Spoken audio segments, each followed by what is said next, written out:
살다 보면 정말 믿고 의지했던 울타리에서 가장 큰 상처가 돌아올 때가 있어요. 세상 누구보다 깨끗하고 바른 줄 알았던 사람이, 좋아하고 믿고 존경하기까지 한 사람이 생각지도 못한 얼굴을 드러낼 때가 있죠. 겉으로는 경건하고 천명결백하며 심지어는 세상 모두의 존경을 받는 삶을 사는 것처럼 보여도 그 안을 들여다보면 전혀 다른 민낯이 숨어 있는 경우가 있습니다. 그런 경우를 우리는 종종 목격하곤 하죠. 그리고 저는 어느 날 가장 가까웠던 가족의 민낯을, 그 살벌하고 소름 돋는 실체를 똑똑히 마주하게 되었어요.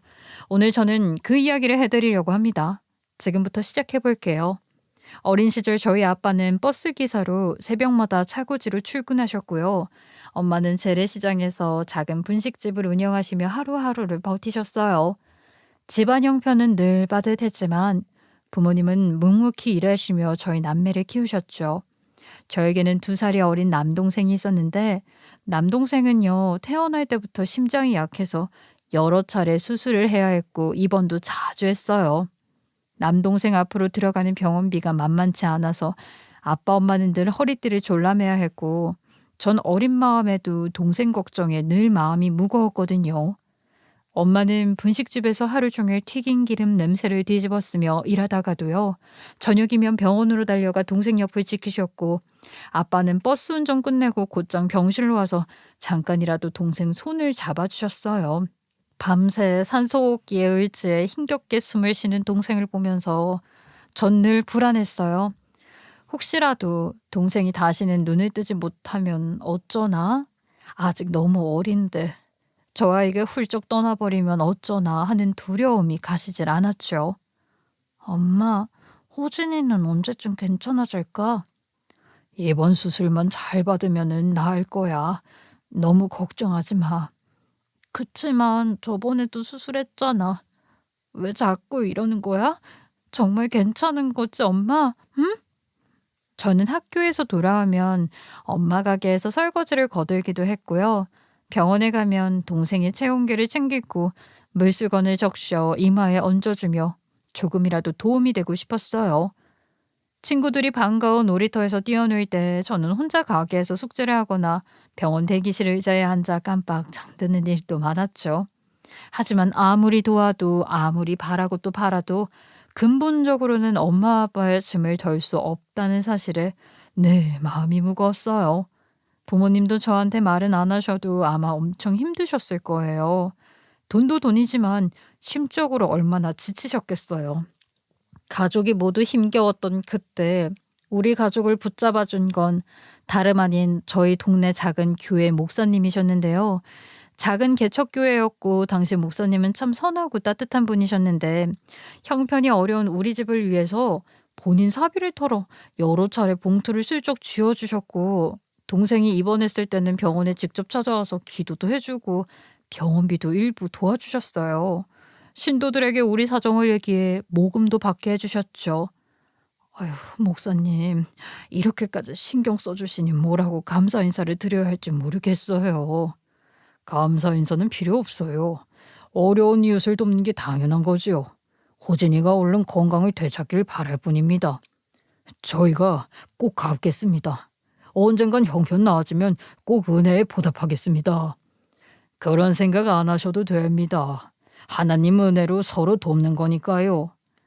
엄마는 그런 목사님의 정성과 교회의 도움을 받으며 신앙에 눈을 떴고, 자연스럽게 우리 가족은 교회를 다니게 되었어요. 저는 주일마다 교회에 가면 마음이 한결 편해지는 걸 느꼈어요. 그리고 고등학교에 들어서는 주일학교에서 아이들을 돌보는 봉사를 시작했습니다. 아이들에게 성경 동화를 들려주고 율동을 가르치며 함께 웃다 보면 제가 살아있는 이유와 기쁨을 다시 확인하는 듯 했죠. 다행히 여러 차례 수술을 잘 받은 제 동생도 건강을 찾아갔고요. 저는 그 모든 은혜에 그저 감사할 수밖에 없었네요. 그리고 대학에 진학하면서 저는 아동학을 전공하기로 했어요. 어릴 적부터 동생을 보살피며 자란 경험도 있었고, 주일학교 봉사에서 얻은 보람이 저에게 분명한 길을 제시해줬던 거죠. 대학에서는 아동 발달 심리, 교육학, 놀이치료 같은 수업을 들으며 아이들과 어떻게 소통해야 하는지, 어떻게 더 좋은 환경을 만들어줄 수 있는지를 깊이 배우게 되었어요. 그리고 졸업 후 자연스럽게 유치원 교사가 되었는데요. 매일 아이들과 함께 생활하며 작은 변화 하나하나에 기뻐했어요. 힘든 일도 있었지만 보람이 더 컸죠.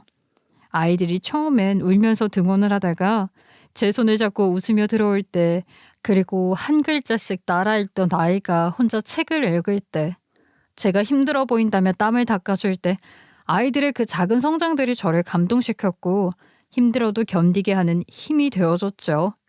그런데 유치원에 다니던 중 해외 봉사단 모집 공고를 보게 되었어요. 개발도상국 아이들을 대상으로 교육 봉사를 하는 프로그램이었는데, 이거는 꼭 가야겠다는 생각이 들더라고요. 일을 쉬는 것도 좀 염려가 됐고, 안전하지 않은 지역에 간다며 엄마는 많이 걱정을 하셨지만 결국 저를 밀어주셨어요. 아휴, 좋은 일이야. 여기서도 할 수 있는데 굳이 멀리까지 가서 고생을 하려고. 너 그러다 다치면 어떡하니?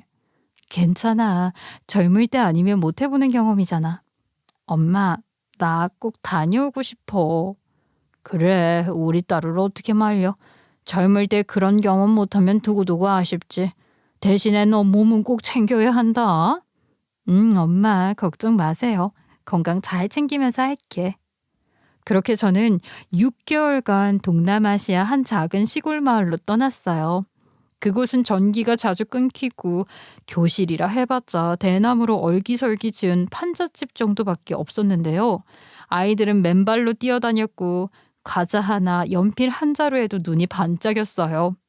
처음에는 언어가 잘 통하지 않아서 애를 먹었지만 그림을 그리고 노래를 부르며 금세 마음을 열 수 있었어요. 함께한 봉사단원들과 밤마다 작은 불빛 아래서 내일 가르칠 내용을 준비하고 웃고 떠들던 기억이 아직도 생생해요. 그리고 그 봉사단에서 저는 남편을 만났어요. 더운 날씨 속에서도 땀을 뻘뻘 흘리며 아이들을 살피는 남편 모습에 자연스럽게 호감을 느꼈고, 함께 식사 준비를 하거나 아이들을 위해 행사를 꾸리면서 가까워졌죠. 오늘도 애들 때문에 정신없었죠. 그러게요. 그래도 아이들이 웃는 거 보니까 힘든 줄 모르겠네요. 저도 그래요.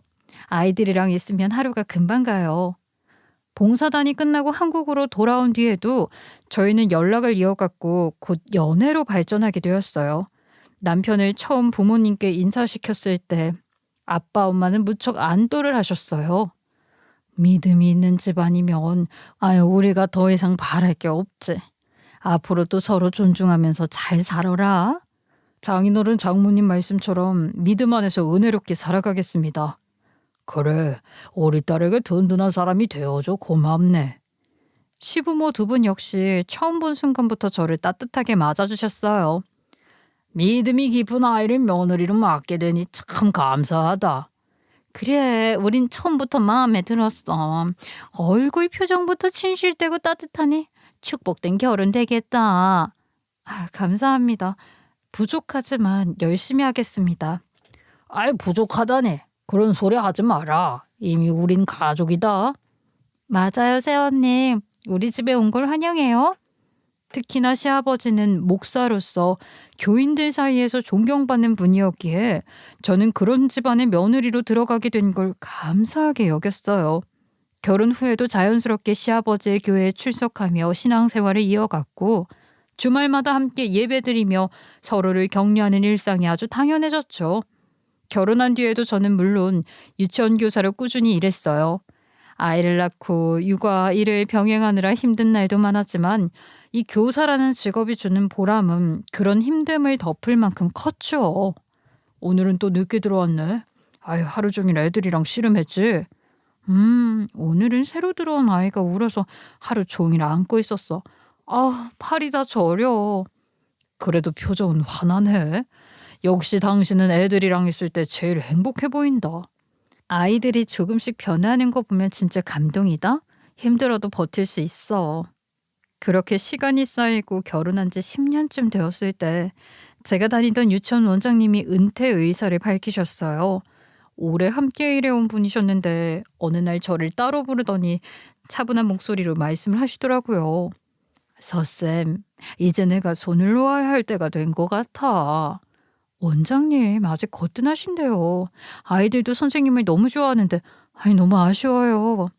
그래도 세월은 어쩔 수 없지. 내가 없는 자리에 누군가가 서야 하는데 나는 서쌤이라면 아이들을 누구보다 잘 돌볼 수 있을 것 같은데. 저요? 너무 갑작스러운 말씀이라 뭐라 해야 할지. 난 오래전부터 생각해왔고 진심이야. 나는 서쌤이 이 유치원을 맡아줬으면 해. 원장님, 감사한 말씀이지만 과연 제가 할 수 있을까요?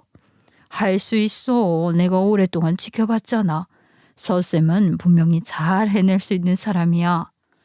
저를 후계자처럼 생각해 주신 게 기쁘면서도 한편으로는 원 전체를 책임져야 한다는 부담이 밀려왔어요. 전 며칠 동안 가족과 상의도 하고 기도하며 고민했죠. 넌 해낼 수 있어. 호진이 어릴 적에도 네가 얼마나 책임감 있게 도왔는지 내가 다 봤잖아. 엄마, 근데 원 전체를 책임진다는 게 너무 무겁게 느껴져. 책임이 무거울수록 그만큼 보람도 큰 법이지. 나도 장모님 말씀에 동의해.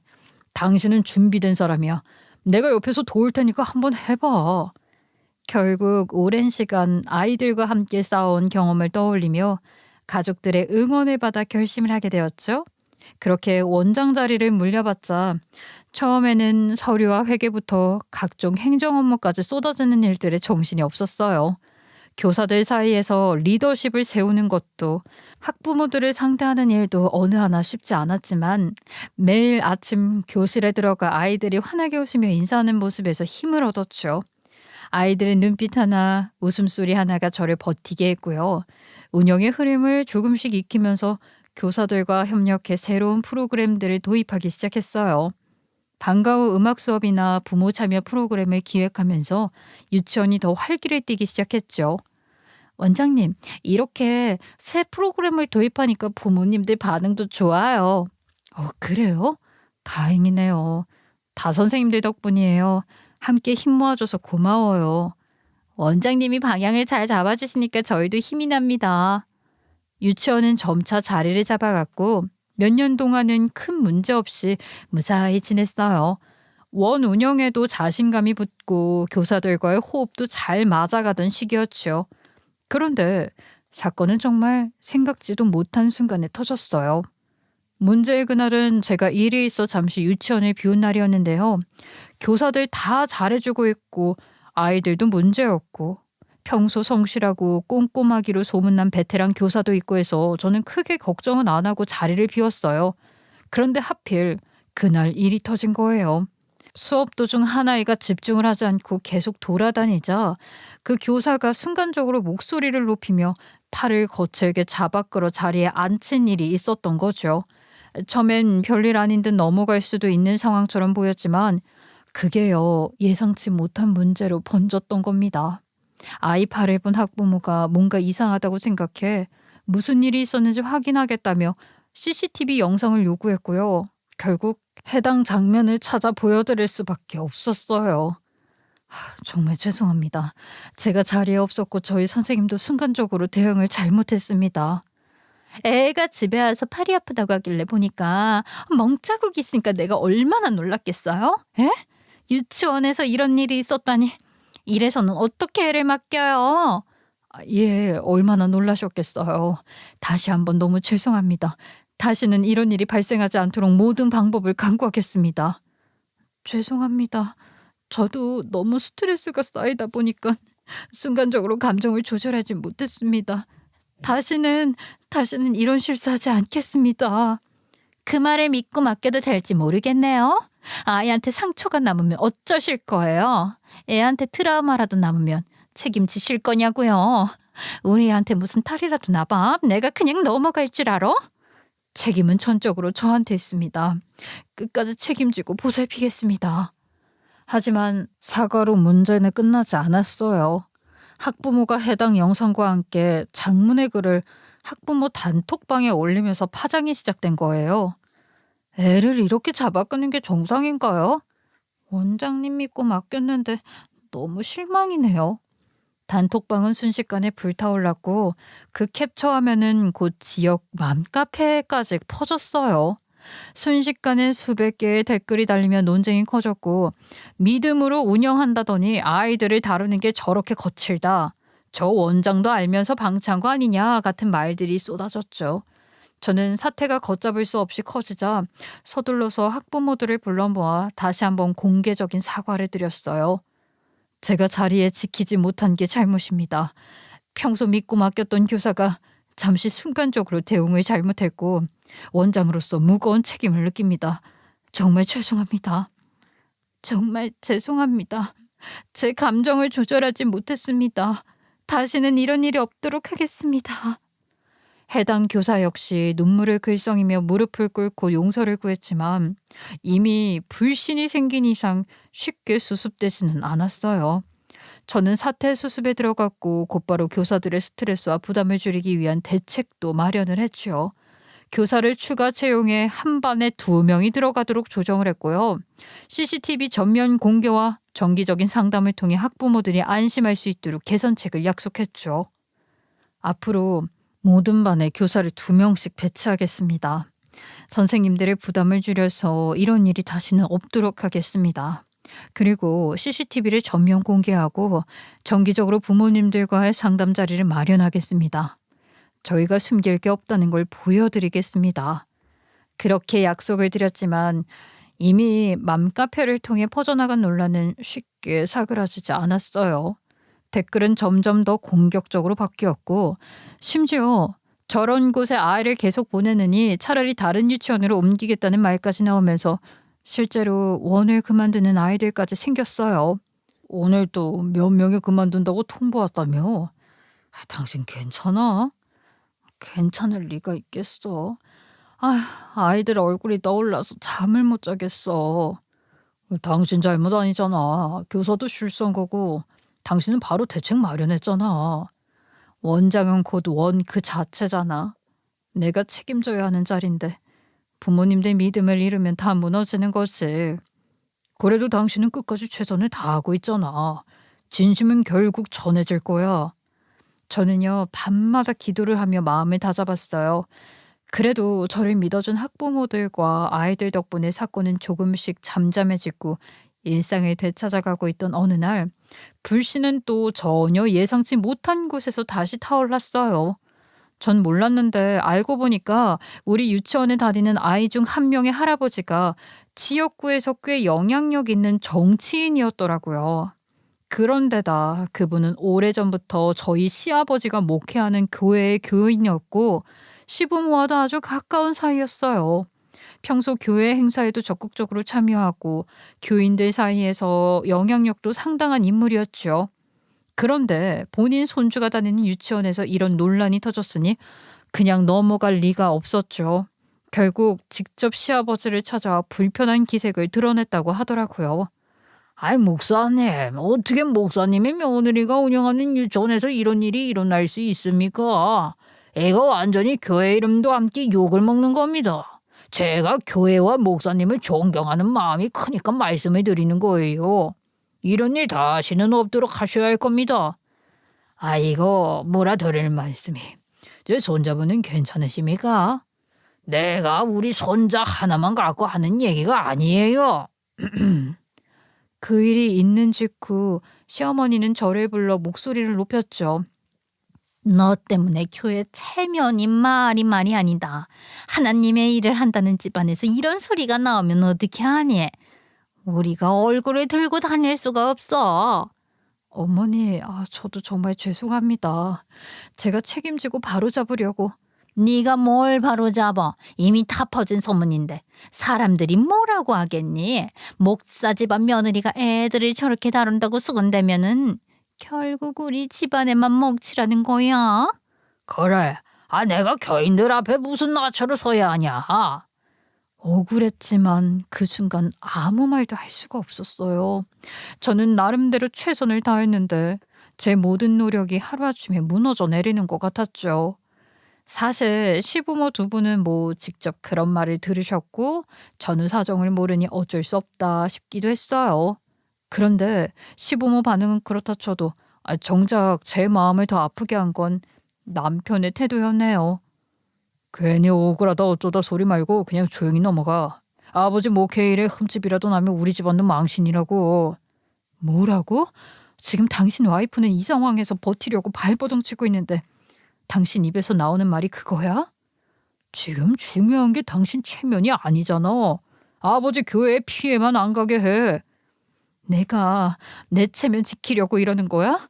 아이들과 학부모들 신뢰를 지켜야 하는 자리니까 이렇게 하는 거잖아. 아이고 누가 뭐래?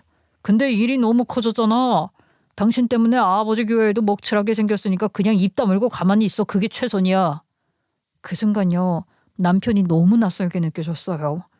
제 편은커녕 차갑게 선을 긋는 듯한 태도에 남처럼 멀게 느껴졌죠. 그러면서 점차 유치원 운영은 저에게 너무 큰 짐이 되었어요.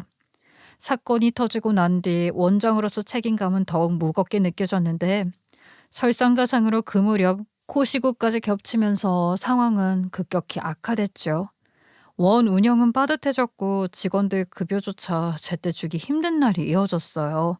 밤마다 서류를 붙들고 머리를 싸매며 버텨보려 했지만 결국 한계에 다다랐죠. 한숨은 깊어지고 몸은 점점 지쳐갔어요. 장고 끝에 저는 결국 유치원을 그만두기로 결심했어요.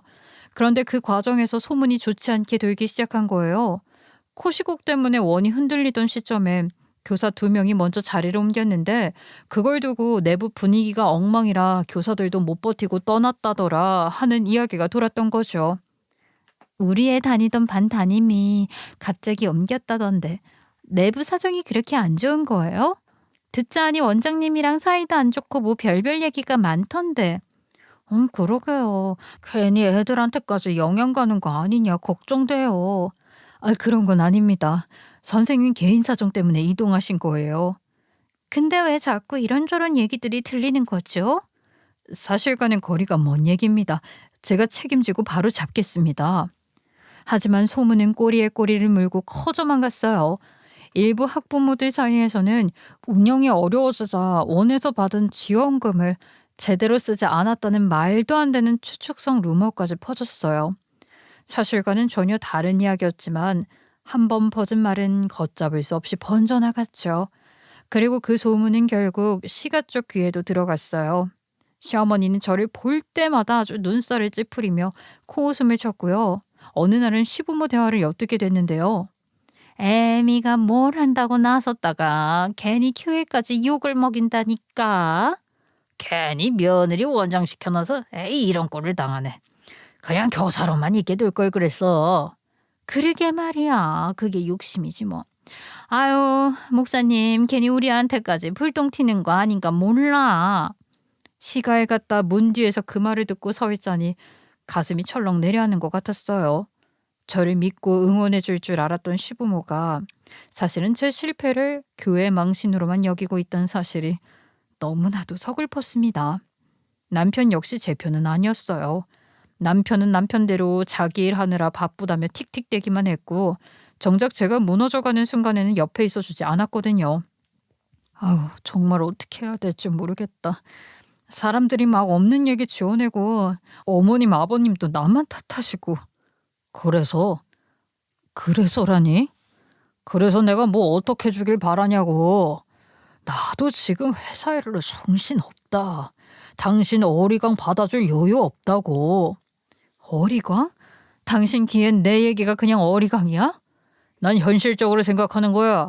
지금은 그냥 잠잠히 있어야 해. 더 말 나오면 우리 집안 다 망신이라고. 결국 또 교회. 또 집안 체면이지. 내 마음 내가 얼마나 힘든지는 안중에도 없네. 유치원을 정리하고 난 뒤 제 마음은 텅 빈 듯 허탈했어요. 심적으로 기댈 곳 하나 없는 데다가 수년간 모든 에너지를 쏟아부었던 곳이었으니 당연한 일이었죠. 하지만 그래서 더더욱 가만히 주저앉아 있을 수가 없었네요. 저를 여전히 필요로 하는 아이들이 이 세상 어딘가에 있을 거라는 생각, 그리고 제 손으로 무언가 다시 일구어야 한다는 의지가 저를 붙들었거든요. 그때 제 눈에 들어온 건 교사 시절 아이들에게 들려주려고 직접 지어주었던 짧은 동화 원고들이었어요. 공책 구석에 흘려 쓴 글자, 낡은 USB 안에 남아있던 파일들이었죠. 그때는 그저 아이들이 좋아하는 얼굴을 보고 싶어 짬짬이 썼던 글이었는데 다시 읽어보니까 마음이 움직였어요. 이걸 닫으면서 책으로 묶으면 어떨까 하는 생각이 번개처럼 스쳤죠. 그렇게 저는 원고를 모아 다듬었고 작은 출판사를 어렵게 찾아내 소량 출간을 하게 되었어요.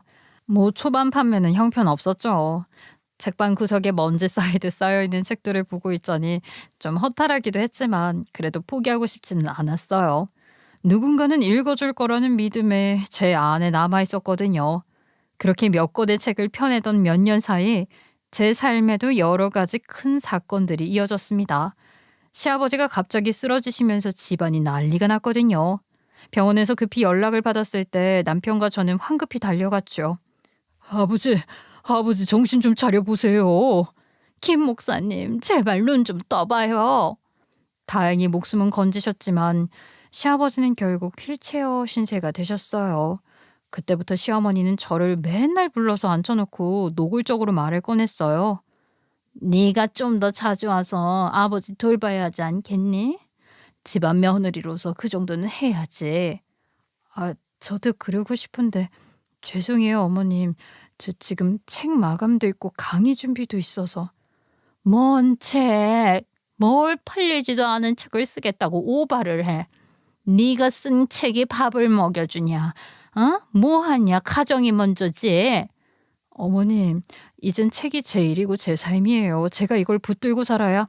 됐다. 며느리라는 게 정신을 대체 어디다 두고 있는 건지. 시어머니 말에 속으로 피가 거꾸로 솟는 기분이었지만 꼭 삼킬 수밖에 없었어요. 그때는 제 책이 세상에서 제대로 인정받지도 못하던 시기였으니까요. 그런데 그러고 얼마 지나 운명의 장난인지 우연히 응모했던 아동문화 공모전에서 제 작품이 수상을 하게 되었어요. 그 소식이 발표되던 날 제 눈물이 왈칵 쏟아졌죠. 엄마 나 상 받았어. 내 동화가 수상을 했다고. 아이고 정말이냐? 아이고 내 딸 드디어 해냈구나. 네가 그동안 얼마나 애써왔는데. 나 진짜 믿기지가 않아. 누가 내 글을 알아줄까 했는데 이제 시작인 것 같아. 수상 소식이 알려지자 제 책은 조금씩 입소문을 타기 시작했고 몇 달 뒤에는 아동용 도서 베스트셀러 목록에 이름을 올리기까지 했습니다. 믿기 힘든 변화였어요. 그러면서 저는 본격적으로 동화 작가로 제2의 인생을 시작하게 되었어요. 고료와 인세가 쌓이기 시작했고 유치원을 운영할 때보다 훨씬 안정적인 수입을 얻게 되었죠. 출판사에서는 제게 다음 작품 계약을 서두르며 연락을 해왔고 강연 요청, 낭독회 초청도 이어졌어요. 그리고 그렇게 번 돈으로 20년 만에 드디어 제 입으로 된 집을 장만할 수 있었답니다. 그렇게 계약서를 쓰던 날 제 손은 떨리고 눈물이 쏟아졌어요. 펜을 잡은 손이 덜덜 떨릴 만큼 그 순간은 제 인생에서 가장 벅찬 순간 중 하나였죠. 그리고 마침내 이삿날 저는 설레는 마음으로 새 집 문을 열었는데요. 제 이름으로 된 집, 제 손으로 읽어낸 결실이 드디어 눈앞에 있다는 사실에 가슴이 벅찼죠. 근데 현관문을 열고 거실로 들어서는 순간 제 발걸음은 그대로 얼어붙고 말았습니다. 아니, 거실 한복판에 놓인 건 다름 아닌 시아버지의 병상 침대였거든요. 시어머니는 태연하게 저를 돌아보며 말했어요. 애미야, 네 시애비 기저귀부터 가르라. 어머니, 지금 무슨 말씀이세요? 여긴 왜? 어머님 아버님이 여기서 뭐 하시는 거예요 지금? 새 집도 샀겠다. 얼마나 편하게 했니? 이제 멀리 안 가고 여기서 돌보면 되겠구나. 저 구석구석 잘 좀 닦아줘. 아버지 냄새 나면 안 된다. 지금 장난해? 이게 뭐 하는 짓이야 당신? 장난이라니. 가족인데 당연히 같이 살아야지. 당신이 며느리라면 책임져야 할 거 아니야. 아픈 시아버지 그냥 두고 볼 거야? 우리끼리만 새 집에서 잘 먹고 잘 살 생각이었어? 그 순간 모든 게 허무해졌어요. 그렇게 고생하면서 결국 손에 넣은 제 집인데 이 인간들은 아예 작정하고 저를 호구로 잡겠다는 심산이었어요. 눈빛 하나, 몸짓 하나에서도 나가겠다는 기색은커녕 아주 이 집에 뿌리를 내리겠다는 의지가 보이더군요. 그 순간 저는 결심을 했어요. 이 집을 다시 팔아버리고 이혼까지 하자고. 더는 함께 살 이유가 없다는 걸 확실히 깨달았으니까요. 그리고 무엇보다 제 손에는 이미 결정적인 키가 있었거든요. 실은 몇 달 전 어느 늦은 밤 시가 초인종이 요란하게 울리던 일이었어요. 문을 열자 교회 재정을 담당해오던 집사가 한 명 있는데요. 그 집사가 술에 잔뜩 취한 채 비틀거리며 들어섰어요. 얼굴은 벌겋게 달아올라서는 거실 탁자에 털썩 앉더니 아니 시아버지를 향해 손가락질하며 고래고래 소리를 치는 겁니다. 목사님, 이제 나를 아주 내치겠다 이겁니까? 재정에서 손대라더니 이제 혼자 꿀꺽하겠다. 내가 가만히 있을 줄 아십니까? 집사님, 지금 목사님 몸도 안 좋으시니까 술 깨고 얘기합시다. 얼른 돌아가세요. 헌금이 어디로 흘러갔는지 내가 누구보다 잘 아는데 이제 와서 나만 잘라내면 내가 입 다물 줄 알아요? 제발 진정하세요. 이런 늦은 밤에 이러시면. 진정? 나는 이제 더 못 참아. 목사님이 무슨 짓을 했는지 다 까불려 줄 테니까 각오해. 무슨 상황인지 정확히 알진 못했지만 뭔가 감이 오더라고요. 이건 단순한 술주정이 아니라 뭔가 심상치 않은 비리를 둘러싼 갈등 같았어요. 시어머니는 얼굴이 굳은 채 현관문을 열어젖히며 목소리를 높였죠.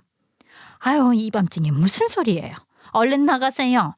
괜한 말로 목사님 마음 힘들게 하지 말고. 나 혼자만 욕먹는 꼴은 못 봅니다. 나 절대 혼자는 안 죽어요. 각오해요. 집사는 비틀거리며 나갔지만 현관문이 닫히고 난 뒤에도 그의 목소리는 제 귓가에 맴돌았어요. 뭔가 큰 비밀이 숨어있구나. 전 그때부터 확신을 갖기 시작했죠. 그러던 며칠 후 제가 시아버지 방을 청소하다가 우연히 장부 일부를 보게 된 거예요. 거기엔 어마어마한 기록이 있었는데요. 다름 아닌 교회 헌금과 기부금의 비리 정보였던 거예요. 선교비 명목으로 나간 돈이 실제 선교지에는 거의 닿지 않았고요. 대신에 시누이 계좌랑 시어머니 이름으로 보험료 납부, 사치비 등의 내역으로 이어지고 있었어요. 이게 뭐지? 왜 선교비가 시누이 계좌로 들어가고 있지? 자료를 살펴보다가 저는 얼른 그 장부 내용을 따로 기록해 두었어요. 그리고 회계사의 도움을 받아 교회 장부와 외부 기부금 명세를 대조했죠. 그 결과 금액이 맞지 않는 부분이 한두 군데가 아니었어요. 이거 심각한데요. 헌금이 정상적으로 사용된 게 아니라 다른 계좌로 빠져나간 게 확실해요. 저도 그렇게 느꼈어요. 근데 이렇게 많을 줄은 몰랐어요. 이건 단순 실수가 아니에요. 의도적인 흐름 조작이에요. 그럼 증거를 다 모아야겠네요. 그래야 진실을 밝힐 수 있으니까. 깜짝 놀랐어요. 와, 그렇게 존경에 마지 않던 사람이 뒤에선 이런 비리를 숨기고 있었다니. 그때부터 저는 자료를 조용히 모으기 시작했어요. 교회 재정 회의록을 복사해두고 기부자 명단과 실제 사용처를 비교하며 목록을 만들었죠. 그리고 결정적으로 시아버지가 건축 헌금 명목으로 거둔 거액의 돈으로 땅을 매입하고 그 명의를 시누이 앞으로 옮겨둔 사실까지 확인을 했네요. 이거는 정말 빼도 박도 못하는 증거네. 결국 이 사람들은 기부금을 모두 사적으로 빼돌린 거야. 어려운 사람들 돕는 척이라는 척은 다 해놓고선. 그리고 그 충격적인 자료 속에는 남편의 이름까지 얽혀 있었어요. 제 남편 역시 이 흐름에 연루돼 있다는 걸 알게 됐을 때 제 가슴이 철렁 내려앉는 기분이었어요. 남편까지 비리를 저질렀다는 걸 알고 나니 이걸 밝혀야 할지 고민이 되기 시작하더군요. 그래서 일단은 그 자료를 갖고만 있었던 거예요. 그런데 마침내 이삿날 뻔뻔하게 제 집을 차지하려는 시가를 마주한 순간 전 결심했죠. 이혼 그리고 시아버지의 교회 운영 비리를 세상에 드러내기로 말입니다. 절 배신한 남편놈을 본 이상 더는 침묵할 이유가 없어졌으니까요. 그날 밤 제 결심은 단단해졌어요. 이제는 두려움이 아니라 분노가, 그리고 무너뜨리려는 그들의 맞설 힘이 제 안에서 피어오르고 있었거든요. 다음 주일 예배 시간이 다가오자 제 심장은 요동쳤어요. 평소와 다름없이 성가대가 단정히 서서 찬송을 불렀고요. 휠체어에 앉은 시아버지는 신도의 부축을 받아 단상으로 올라왔어요. 교인들의 시선은 늘 그렇듯 따뜻했고 경건한 공기가 예배당을 감싸고 있었죠. 그리고 저는 그 공기를 가르며 단상 앞으로 저벅저벅 걸어 나갔습니다. 순간 교인들의 눈길이 한순간에 저에게 꽂혔고 시어머니는 얼굴이 아주 사색이 되더니 의자에서 벌떡 일어나 낮게 외쳤어요. 애미야, 너 지금 뭐 하는 짓이야? 네, 두고 보세요. 오늘 아주 재밌는 광경이 펼쳐질 테니까. 교인들이 술렁이기 시작했어요. 무슨 일이야? 원장이 왜 저기 서 있지 하는 웅성거림이 퍼졌죠. 시아버지는 얼굴이 허옇게 질리며 목소리를 높였습니다. 지금 예배 중이다. 당장 자리로 돌아가라. 예배를 방해하더니 뭐 하는 짓이야? 예배를 방해하는 게 아닙니다. 하나님 앞에서 진실을 밝히려는 겁니다. 헌금과 선교비가 어떻게 쓰였는지 교회 모두가 전부 똑똑히 보셔야죠. 그 순간 전에 술에 취해 시가에 찾아왔던 그 집사가 예배당 뒤쪽에서 일어나더니 스크린에 가득 채운 자료를 띄웠어요. 흰 벽, 가득히 입출금 내역과 건축 헌금 사용처가 나타났죠. 여러분, 여기를 주목해 주십시오. 이게 바로 교회 재정의 실체입니다. 헌금으로 모은 돈이 목사 딸 해외 유학비로, 목사 부인의 사치비로, 그리고 목사 아들의 사업 자금으로 빠져나갔습니다. 교회를 위해 쓰여야 할 선교비는 선교지에 단 한 푼도 가지 않았습니다.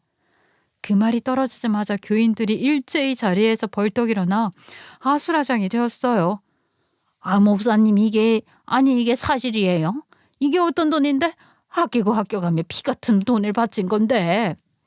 아이들 밥 사주고 공부시키라고 한 돈이지 어떻게 이런 데다가 쓸 수 있습니까? 저요, 이게 다 거짓이었단 말입니까? 어떤 이는 눈물을 흘리며 의자에 털썩 주저앉았고요. 어떤 이는 두 주먹을 불끈 쥐고 단상을 향해 소리쳤어요. 여러분, 일단 진정해 보십시오. 다 오해입니다. 제가 설명하죠. 설명? 화면에 다 나와 있는데 무슨 설명이 더 필요합니까? 목사님, 우리를 속인 겁니까? 이게 목사님이 말하던 그 하나님의 일이었습니까? 시어머니는 얼굴이 일그러지시더니 저에게 달려 팔을 붙잡았어요. 지금 당장 멈춰라. 교회 무너지는 걸 보고 싶어서 이래? 아니요. 교회는 이미 진작에 무너졌죠. 십자가 앞에서 부끄러운 줄 아세요. 그때 그 집사가 마이크를 붙잡고 자리에서 일어났어요. 사실은 지난 10여 년 동안 저도 같이 꾸민 일입니다. 하지만 이제는 더는 못하겠습니다. 저는 모든 진실을 밝히기 위해 이 자리에 섰습니다. 뭐라고? 그럼 당신까지 가담했다는 거야? 그렇습니다. 저도 죄인입니다. 하지만 이제는 자매해야 합니다. 여러분이 바친 돈, 그 돈의 흐름을 제가 직접 봐왔습니다. 교인들의 분노는 절정으로 치달았고 예배는 더 이상 진행되질 못했어요. 우리가 어떻게 믿고 따랐는데 이게 다 사기였단 말이야? 헌금 거두며 눈물까지 흘리더니 뒤로는 자기 배 채운 거였다니. 목사님, 사실이에요? 아니죠, 예? 시아버지는 휠체어에 앉은 채 얼굴이 벌개져 말을 더 잇질 못했고요. 시어머니는 눈이 휘둥그레져 교인들 사이를 두리번거리며 숨을 몰아쉬었어요. 시누이는 결국 뒷자리에서 벌떡 일어나더니 핸드백을 움켜쥐고 허둥대며 문 쪽으로 향했고요. 저년 잡아라. 저 계좌에 돈 들어갔다고 했잖아. 나는 몰라요. 아버지가 하신 일이에요. 계좌 명의가 네 이름인데 어떻게 몰라? 사람들이 몰려들자 시누이는 얼굴이 하얗게 질려 그대로 예배당을 빠져나갔고요. 시모도 그 뒤를 따라 헐레벌떡 달아났어요. 남편은 저를 노려보다가도 더 이상 버티지 못하고 머리를 푹 숙인 채 조용히 자리를 빠져나갔고요. 교인들은 서로 고함치고 울고 항의하며 단상 앞까지 몰려들었고 누군가는 성가대 의자까지 끌어내 단상 위를 막으려 했습니다. 예배당은 순식간에 통제 불가능한 소란이 되었고 시가 사람들은 혼비백산에 뿔뿔이 달아났어요. 온갖 소리들이 뒤엉켜 교회 안은 더 이상 예배당이 아니었지요. 분노와 배신감을 들끓는 전쟁터 같았고요. 시가 인간들은 모두 그 속에서 혼비백산에 달아나는 신세가 되었죠. 그리고 그 일이 있은 지 불과 며칠 만에 지역 신문에도 해당 뉴스가 조그만하게 실렸어요. 존경받던 목사가 돈 문제로 재판에 선다는 소식에 사람들은 충격을 받았고 동네 전체가 발칵 뒤집혔죠. 시장 골목을 지나면 상인들이 모여서 이런저런 이야기를 쏟아냈어요. 아이 그 교회 헌금이 다 그 집 사치하는데 빠졌다더라. 새 차 사고 집 사는데 썼다던데. 아이고 그동안 좋은 일 한다고 칭찬받던 사람들이었는데 결국 돈에 눈이 멀었구만. 아유 내가 어쩐지 그 집안 보니 쎄하더라니. 아 원래 그런 것들은 속이 더 꼬름한 거라니까. 교인들은 분노를 참지 못하고 집단으로 시아버지 집 앞에 몰려왔죠. 저녁마다 수십 명씩 모여서 피켓을 들고 외쳤습니다. 돈을 돌려내라 돈을. 하나님의 이름을 더럽힌 죄를 회개하라. 우리는 속았다. 이제 끝까지 책임져라. 밤이 깊어도 사람들은 흩어지지 않았고요. 찬송가 대신 규탄구가 집 앞거리를 가득 메웠어요. 아멘 대신 사퇴하라는 목소리가 울려 퍼졌고 시가는 커튼을 치고 불을 꺼둔 채 숨죽여 있었어요. 여보, 이제라도 부모님께 솔직히 말씀드리고 사죄하라고 해. 그냥 버티다간 더 큰일 나. 지금 와서 무슨 소용이 있어? 이미 다 퍼졌는데. 소용없다고? 최소한 잘못을 인정하고 용서를 구해야지. 끝까지 잡아떼면 교인들이 가만히 있을 것 같아? 당신이 뭘 알아? 아버지가 목사고 교인들이 쉽게 돌아서겠어? 이미 돌아섰어. 눈으로 보고도 아직도 모르겠어? 이제는 당신들 집안 완전 낙인 찍힌 거야. 이렇게 세상을 모르니 그런 죄를 짓고도 당당한 거구나. 아니 당신들이 대체 그렇게 욕을 하던 사이비랑 뭐가 달라? 뭐? 지금 말 다 했어? 시가 교회의 평판은 그야말로 나락으로 떨어졌습니다. 그동안 지역사회에서 좋은 일 많이 한다며 존경받던 시부모와 남편, 시누이는 하루아침에 위선자라는 꼬리표가 붙었어요. 교회 어린이부에 다니던 아이들에게서조차 손가락질을 받았죠. 가엾은 아이들에게는 정말이지 저까지 미안해서 어쩔 줄 모르겠더라고요. 한편 수사 역시 본격적으로 진행이 됐는데요. 검찰은 시아버지를 건축 헌금과 선교비 횡령 배임 혐의로 재판에 넘겼고요. 시어머니는 차명 계좌를 통한 자금 세탁에 가담한 사실이 드러나 함께 기소됐습니다. 남편과 시누이 역시 불법 자금 사용 내역에 이름이 오르며 공범으로 조사를 받게 됐죠. 해외 유학비가 어디서 나왔는지 알고 계셨습니까? 저는 그냥 아버지가 도와주신 줄로만 알았어요. 모금액에서 빠져나온 걸 몰랐다는 겁니까? 전 정말 몰랐어요. 검사님 믿어주세요. 남편은 법정에 서서 고개를 숙인 채 입을 떼지 못했어요. 그날 법정에서 시부모와 남편 시누이는 하나같이 고개를 푹 숙였지만 이미 돌이킬 수 없는 상황이었죠. 존경받던 목사 집안이라는 이름은 흔적도 없이 사라졌고 남은 건 교인들의 분노와 사회적 조롱뿐이었네요. 저런 집안이 아니 무슨 하나님과 믿음을 입에 올려. 다 거짓이었네. 이제는 헌금이라면 치를 떠는 사람이 늘었어. 저 집안 때문에. 아유 이게 다 문제야? 천벌받을 만한 집안이었지 뭐. 아이 참 그렇게 남의 피땀을 짓밟았으니. 제가 멀리서 그 광경을 지켜보며 느낀 건 단 하나였어요. 진실은 결국 드러난다는 사실. 아무리 가면을 쓰고 살아도 언젠가는 벗겨지고야 만다는 사실이었어요. 그리고 이혼 과정은 오래 걸리지 않았어요. 시아버지의 재판과 교회 비리가 이미 지역사회에 대대적으로 알려진 뒤라 남편은 더 이상 저를 붙잡을 명분이 없었거든요. 처음에 남편은 변호사를 선임해 위자료와 재산 분할을 요구했지만 아니 이미 시가 재산 대부분이 비리 혐의로 압류된 상태인데 가져갈 것이 거의 없었죠. 재판부 역시 제 손을 들어주었습니다. 피고인 측은 가정과 교회의 명예를 심각하게 실추시켰고 원고에게 경제적, 정신적 피해를 끼쳤습니다. 따라서 원고의 이혼 청구를 인용합니다. 그 순간 저는 20년간 얽혀있던 족쇄가 끊어져 나가는 소리를 들은 듯했어요. 도장을 찍는 손끝이 떨렸지만 그건 두려움이 아니라 해방감이었죠. 전 결국 홀가분하게 모든 것을 정리하고 새 출발을 할 수 있었어요. 이혼 후에 저는 동화 작가로서의 길에 더욱 몰두했습니다. 아동 문학상 수상 이후 꾸준히 작품을 발표했고 책이 출간될 때마다 여러 학교와 도서관, 지역 아동센터에서 강연 요청이 들어왔어요. 처음엔 글을 쓰며 먹고 살 수 있을까 걱정했지만 지금은 오히려 유치원을 운영할 때보다 훨씬 안정적이고 풍요로운 삶을 누리게 됐죠. 제 이름으로 된 집에서 아이와 함께 살며 제가 진심으로 하고 싶은 일을 하며 살아가고 있다는 사실에 매일 감사하고 있어요. 아침 햇살이 비치는 작업실에 앉아 원고를 쓰고 저녁이면 아이와 밥을 먹으며 웃는 시간이 제게는 더 없는 선물이 되었죠. 반면에 전 시가 사람들의 결말은 비참했습니다. 존경받던 목사 집안이라는 명성은 흔적도 없이 사라졌고 남는 건 몰락뿐이었어요. 전 시부는 건축 헌금과 성교비 횡령, 배임 혐의로 실형을 선고받아 교도소에 수감됐습니다. 한때 강단에서 성경을 펼치며 존경받던 모습은 사라지고 철창 안에서 초라하게 고개를 숙인 모습만 남았죠.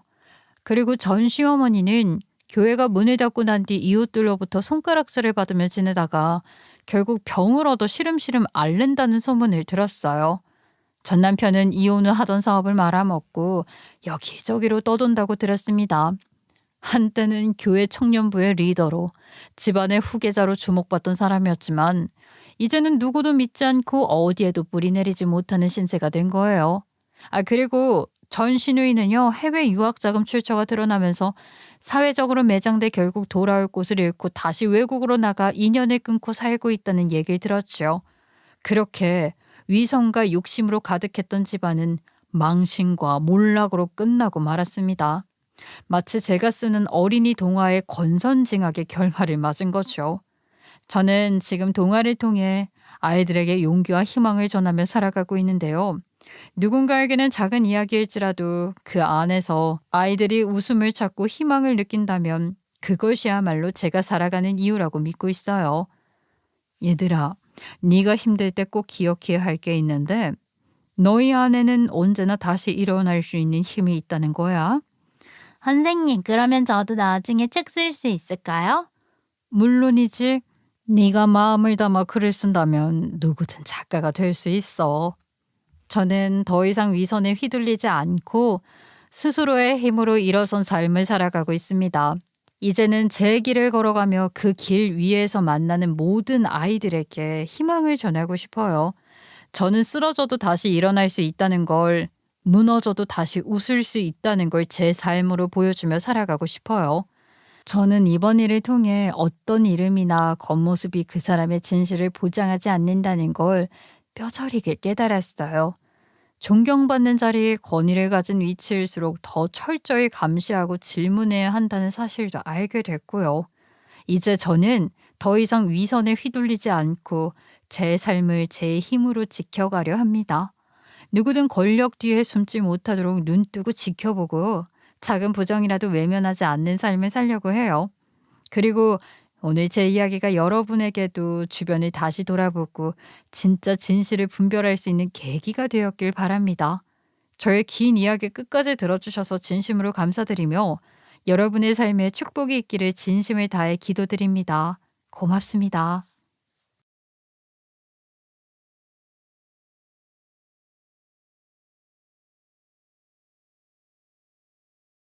구독자 여러분, 안녕하십니까? 저는 나이 30대 중반의 여성입니다. 결혼을 하고 별꼴을 다 본다 싶었지요.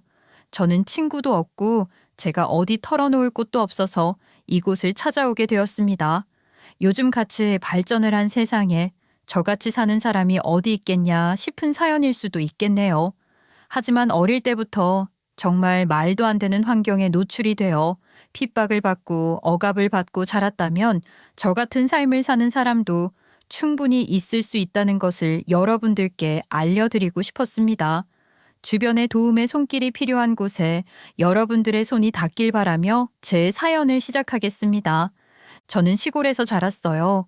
요즘처럼 세상이 이토록 발전한 시대에 그런 시골이 어디 있냐며 놀라는 분들도 계시겠지만 제가 살던 동네는 정말 그랬습니다. 길가에 흔히 보이는 햄버거 가게, 예를 들어 롯데리아 같은 데를 가려면 차로 20분은 좋게 달려야 했어요. 배달 음식이라던가 당일 배송 같은 것들이 요즘은 꽤 많이 있잖아요. 하지만 그 시골에서는 꿈만 같은 이야기였습니다. 그런 건 저한테는 텔레비전 속 이야기일 뿐이었죠. 배송을 하나 받으려고 해도 엄청나게 오래 걸리는 그런 시골 동네였어요. 요즘 제 또래 친구들은 휴대폰이 없는 세상은 상상도 못하고 인터넷이 안 되는 세상은 존재하지 않는다고 생각하잖아요. 그런데 저에게 그런 것들은 멀고도 먼 옆 동네 이야기였어요. 물론 저도 어릴 적엔 휴대폰이라는 게 보급화가 되어 있지 않아서 다들 없었지만 대부분 친구들의 이야기를 들어보면 중학교에 들어가면서 처음 휴대폰을 가졌다고 하더라고요. 그런데 저는 20살이 되어서야 처음으로 휴대폰을 손에 쥘 수 있었습니다. 왜 그랬냐고요? 물론 가난했던 것도 한몫하긴 했었지만 우리 동네는 너무 좁았거든요. 휴대폰이라는 게 필요 없을 정도였어요. 한 마을에 고작 15가구 정도가 모여 살았던 깡시골이었고 저희 부모님은 논밭을 일구며 농사를 짓는 분들이셨어요. 그러니까 굳이 휴대폰이 있지 않아도 동네 조금만 돌아다니면 가족들을 찾는 게 어렵지 않았다는 이야기예요. 아우, 집에서 이게 또 무슨 구린내야. 엄마, 또 뭐 하고 있어요? 된장하려고 그런다. 된장이니 간장이니 그런 건 사 먹는 거 아니야. 담가 먹는 거지. 어릴 적엔 그 말이 너무 자연스럽게 들렸어요. 매주를 쓰고 띄우고 집 안방에 매주를 줄줄이 매달아 놓는 건 우리 집에선 아주 당연한 일이었죠. 그 시기가 되면 온 동네에서 매주 냄새가 진동을 했고 저희 또래 아이들 몸에서도 특유의 간장 쩐내, 그 구수하면서도 쿰쿰한 냄새가 났답니다. 하지만 그 냄새가 창피하다고 생각해 본 적은 없었어요. 우리 집에서만 그런 냄새가 나는 건 아니었으니까요. 얘, 너도 띄웠니? 말도 마. 진짜 우리 엄마 이번에 매주 크게 했다. 친구들과는 이런 대화를 나누면서 오히려 자랑처럼 여겼죠. 지금 제 이야기를 들으면 무슨 50년대, 60년대에 태어난 사람처럼 들릴 수도 있겠지만 저는 놀랍게도 90년대 초반생이에요. 학교는 소위 분교라는 곳을 다녔습니다. 한 교실에 12명 아이들이 옹기종기 모여 앉아 수업을 들었고 한 학년에 한 명밖에 없는 경우도 있었죠. 그 시절이 저에겐 아주 특별하고 소중한 시간이었습니다. 오히려 학생들이 별로 없으니까 서로를 더 생각하고 챙겨줄 수 있었죠. 하지만 언니, 오빠들, 동생들 할 것 없이 한데 모여 공부를 했으니 제대로 공부가 됐겠어요? 저의 초등학교 시절은 그냥 그렇게 흘러갔습니다. 즐거웠지만 남는 건 없었다고나 할까요? 그렇다고 해서 특별히 이상한 점이 있었던 것도 아니에요. 우리는 서로의 형편을 너무 잘 알고 있었거든요. 성격이 잘 맞지 않는 친구와는 조금 어색하긴 했지만 누군가를 깔보거나 심하게 싸우는 일은 거의 없었죠. 걔네 집도 이번에 벼농사 망했다더라. 우리 엄마가 그러던데 벌레가 다 먹었대. 아후, 어디 한 집만 힘들어야 말이지. 우리 집도 마찬가지야. 엄마가 나가서 일하라고 하는데 힘들어 죽겠어. 이런 식으로 다들 어렵고 다들 비슷한 형편이다 보니 질투나 미움보단 그냥 서로 이해하고 묵묵히 살아가는 분위기였어요. 부모님들끼리도 서로 농기계를 빌려주고 김장철이면 모여서 같이 배추를 다듬었고요. 그러다 보니 저도 자연스레 우리 부모님의 성격이나 생활 방식을 닮아갔던 것 같아요. 어릴 때부터 그게 너무 자연스러웠거든요. 우리 부모님은 사이가 특별히 좋지도 나쁘지도 않았어요. 그냥 묵묵히 일하고 별말 없이 하루하루를 살아가는 그런 분들이셨죠.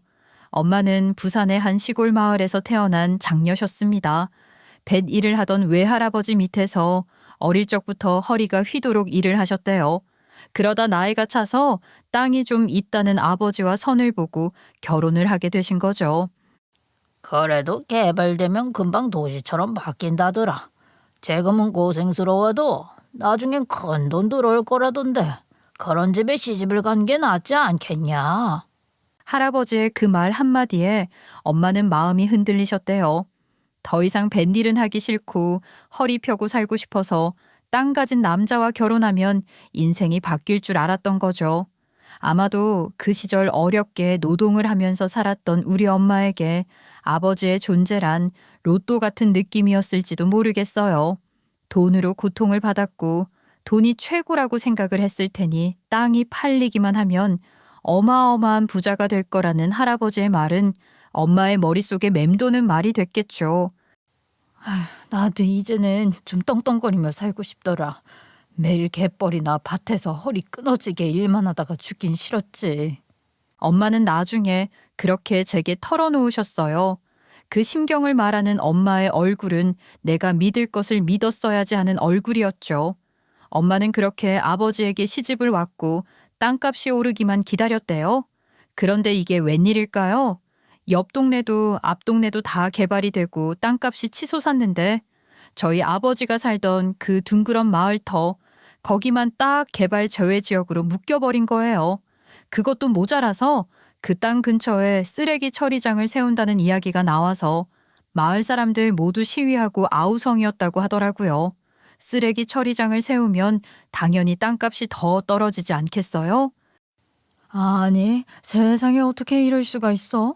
우리 마을만 빼고 다 개발을 하냐고. 다들 나가서 시위라도 하자고요. 시위를 하는 마을 사람들 중에 우리 엄마가 제일 앞에 서 있었다고 하더라고요. 목에서 피가 나라 그렇게 시위를 했다고 하더라고요. 엄마는 매일매일 돈과의 혈투를 하셨어요. 절대로 노동은 이제 그만하고 싶어서 시집 오신 엄마였지만 결국 시집 와서도 하루 종일 무릎을 펼 새 없이 땅을 일구셔야 했어요. 그렇게 엄마의 인생도 제 인생도 시골의 흙냄새 속에서 천천히 흘러가고 있었죠. 하지만 우리 엄마는 자신의 그런 고된 삶을 저주하고 원망하면서도 정작 자식들에게는 공부를 시킬 생각이 없는 사람처럼 행동하셨어요. 무슨 말이냐고요? 보통은요, 자신이 원치 않는 삶을 살아왔다면 자식만큼은 다르게 살았으면 하는 마음이 들기 마련이잖아요. 그래서 억지로라도 도시로 보내거나 공부를 시키려고 애쓰는 부모님도 계시죠. 그런데 우리 엄마는 전혀 반대였어요. 엄마는 늘 저와 제 여동생에게 이렇게 말씀하셨어요. 너희까지 떠나버리면 엄마는 이곳에 정말 혼자 남게 되는 거야. 절대로 엄마를 버리고 가면 안 된다. 알았지? 엄마, 우리가 여기를 떠나서 어디를 가겠어? 엄마를 두고는 절대 못 가지. 그래, 도시에 간다고 그러면 아주 배신이야, 배신. 어린 마음에 저는 그리고 제 동생도 그런 엄마의 말이 너무 무섭고 가슴에 깊이 박혔어요. 어느 순간부터는 우리가 엄마를 떠나는 것이 마치 큰 배신인 것처럼 여겨졌고 도저히 있을 수 없는 일이라고 믿게 되었죠. 그래도 도시에 나가면 새로운 세상이라는 게 또 있지 않을까? 엄마는 나가고 싶은 마음 없어? 마을을 벗어나면 전부 다 나의 강도들이야. 이 마을처럼 사람들끼리 순박하게 서로 도우며 사는 데가 어딨니? 읍내 밖은 그냥 전쟁터야, 전쟁터. 세상에서 제일 자랑스러운 자식은 부모 일을 도와주는 자식이야. 공부가 뭐 그리 대수라고. 그래서 저와 동생은 어릴 때부터 그렇게 믿었어요. 그게 진짜 정답인 줄 알았죠. 하지만 중학교에 들어가면서 조금씩 세상을 배우게 되었습니다. 사실 엄마가 말씀하신 것처럼 중학교와 고등학교가 의무 교육이 아니었다면 저에게 학교를 가지 말라고 하셨을지도 몰라요. 엄마는 늘 입버릇처럼 숙제를 하는 저에게 말씀하셨어요. 공부해서 뭐 하려고 그러냐고요. 어차피 농사 지을 건데 집안에나 보탬이 되는 게 낫지 않겠냐고요. 엄마는 그렇게 툭툭 내뱉으셨고 저는 입을 꾹 다문 채 고개만 끄덕였어요. 그래도 교육은 의무였기에 저는 차를 타고 30분을 달려 읍내 중학교에 입학하게 되었고 바로 그때부터였어요. 세상이라는 걸 알게 된 게요. 내가 알고 있던 세상, 내가 눈 뜨고 자라왔던 세상은 정말 작은 우물 아니었다는 걸 그때 처음으로 깨닫기 시작했죠. 그리고 그 깨달음은 너무도 강렬하고 충격적이었습니다. 아이들은 빨랐어요. 사춘기도 남들보다 조금 일찍 찾아왔고 사랑이라는 감정도 빨리 알게 되더라고요. 제가 처음으로 휴대폰이라는 걸 직접 봤을 때 정말 너무 신기했습니다. 물론 저희 집에도 TV는 있었기 때문에 휴대폰이 어떤 물건인지는 알고 있었죠. 하지만 제 손으로 직접 만져본 적은 없었으니 그 작은 기계 하나로 TV를 보고 심지어 공부를 위해 강의를 들을 수 있다는 사실이 정말 놀라웠어요. 친구들은 신기해하는 저를 더 신기해했어요. 너도 하나 사달라고 해봐. 요즘은 비싼 것도 아니야. 그런데 제가 알아보니 휴대폰 가격이 거의 100만 원 가까이 하더라고요. 그 순간 문득 이런 생각이 들었습니다. 이 세상엔 부자들만 살고 있는 건가 하는 생각이요. 100만 원짜리 휴대폰을 보면서 하나 사달라고 졸라보라고 요즘은 비싼 것도 아니라고 말을 하는 친구들에게 은근히 괴리감 같은 것이 느껴졌어요. 그래도 친구들이랑 실시간으로 연락도 할 수 있고 또 저도 욕심에 하나 가지고 싶다는 생각이 들더라고요. 엄마, 나도 휴대폰 하나만 있으면 좋겠어. 공부에도 도움이 된다던데? 뭐? 휴대폰? 너 미쳤니? 그게 얼마짜린 줄이나 알아? 아이, 우리 형편에 감히 그런 말을 해. 학교 가서 이상한 것만 배우는 것 같다니까. 아이, 너 그냥 학교 다니지 마. 그 말을 들은 저는 너무 억울하고 속상했어요. 엄마가 제 미래를 막으려는 것처럼 느껴졌거든요.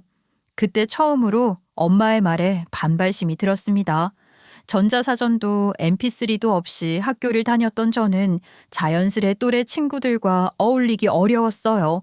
학교라는 곳도 결국 하나의 작은 사회더라고요. 돈이 없다는 이유로 무시를 당하고 소외되는 일이 생기기 시작했죠. 어느 날은 친구들 사이에서 이런 소문까지 들려왔습니다. 걔 거지래. 집에 뭐 하나 제대로 있는 것도 없대. 그런 이야기를 들을 때마다 속이 부글부글 끓었어요. 그리고 결심했죠. 내 동생만큼은 이런 세상 보여주지 말아야겠다고요. 그래서 저는 아르바이트를 시작했습니다. 학교 수업이 끝난 뒤 몰래 근처 패스트푸드점에서 일하기 시작했어요.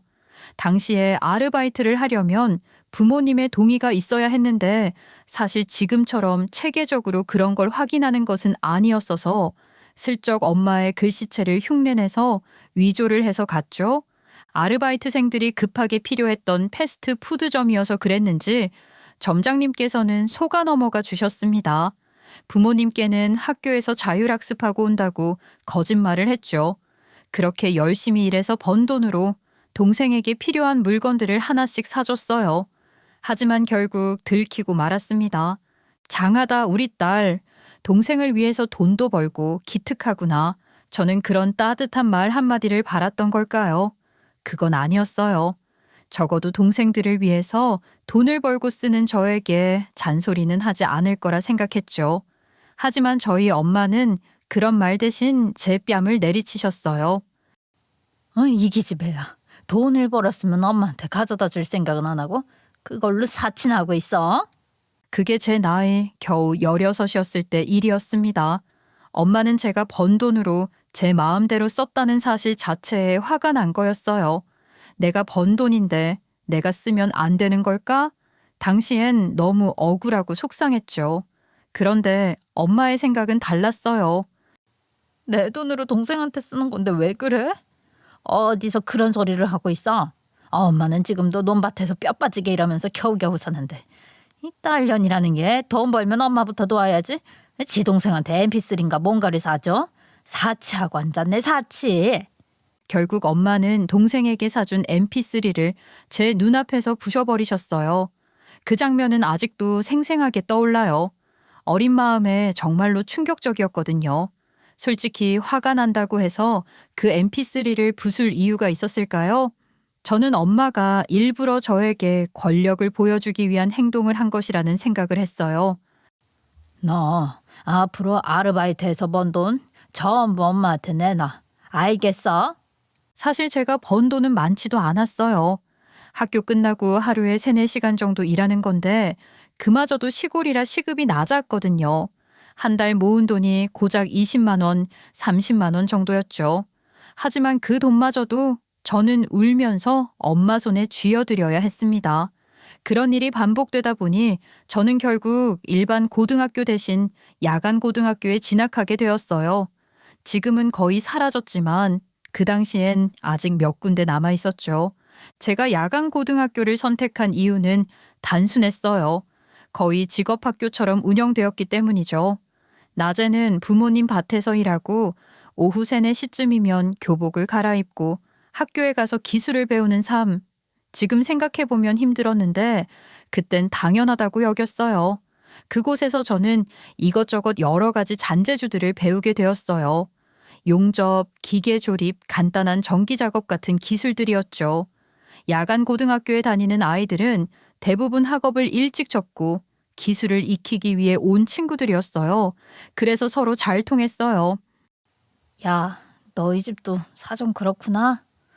아, 진짜 이딴 생활을 언제까지 해야 하냐?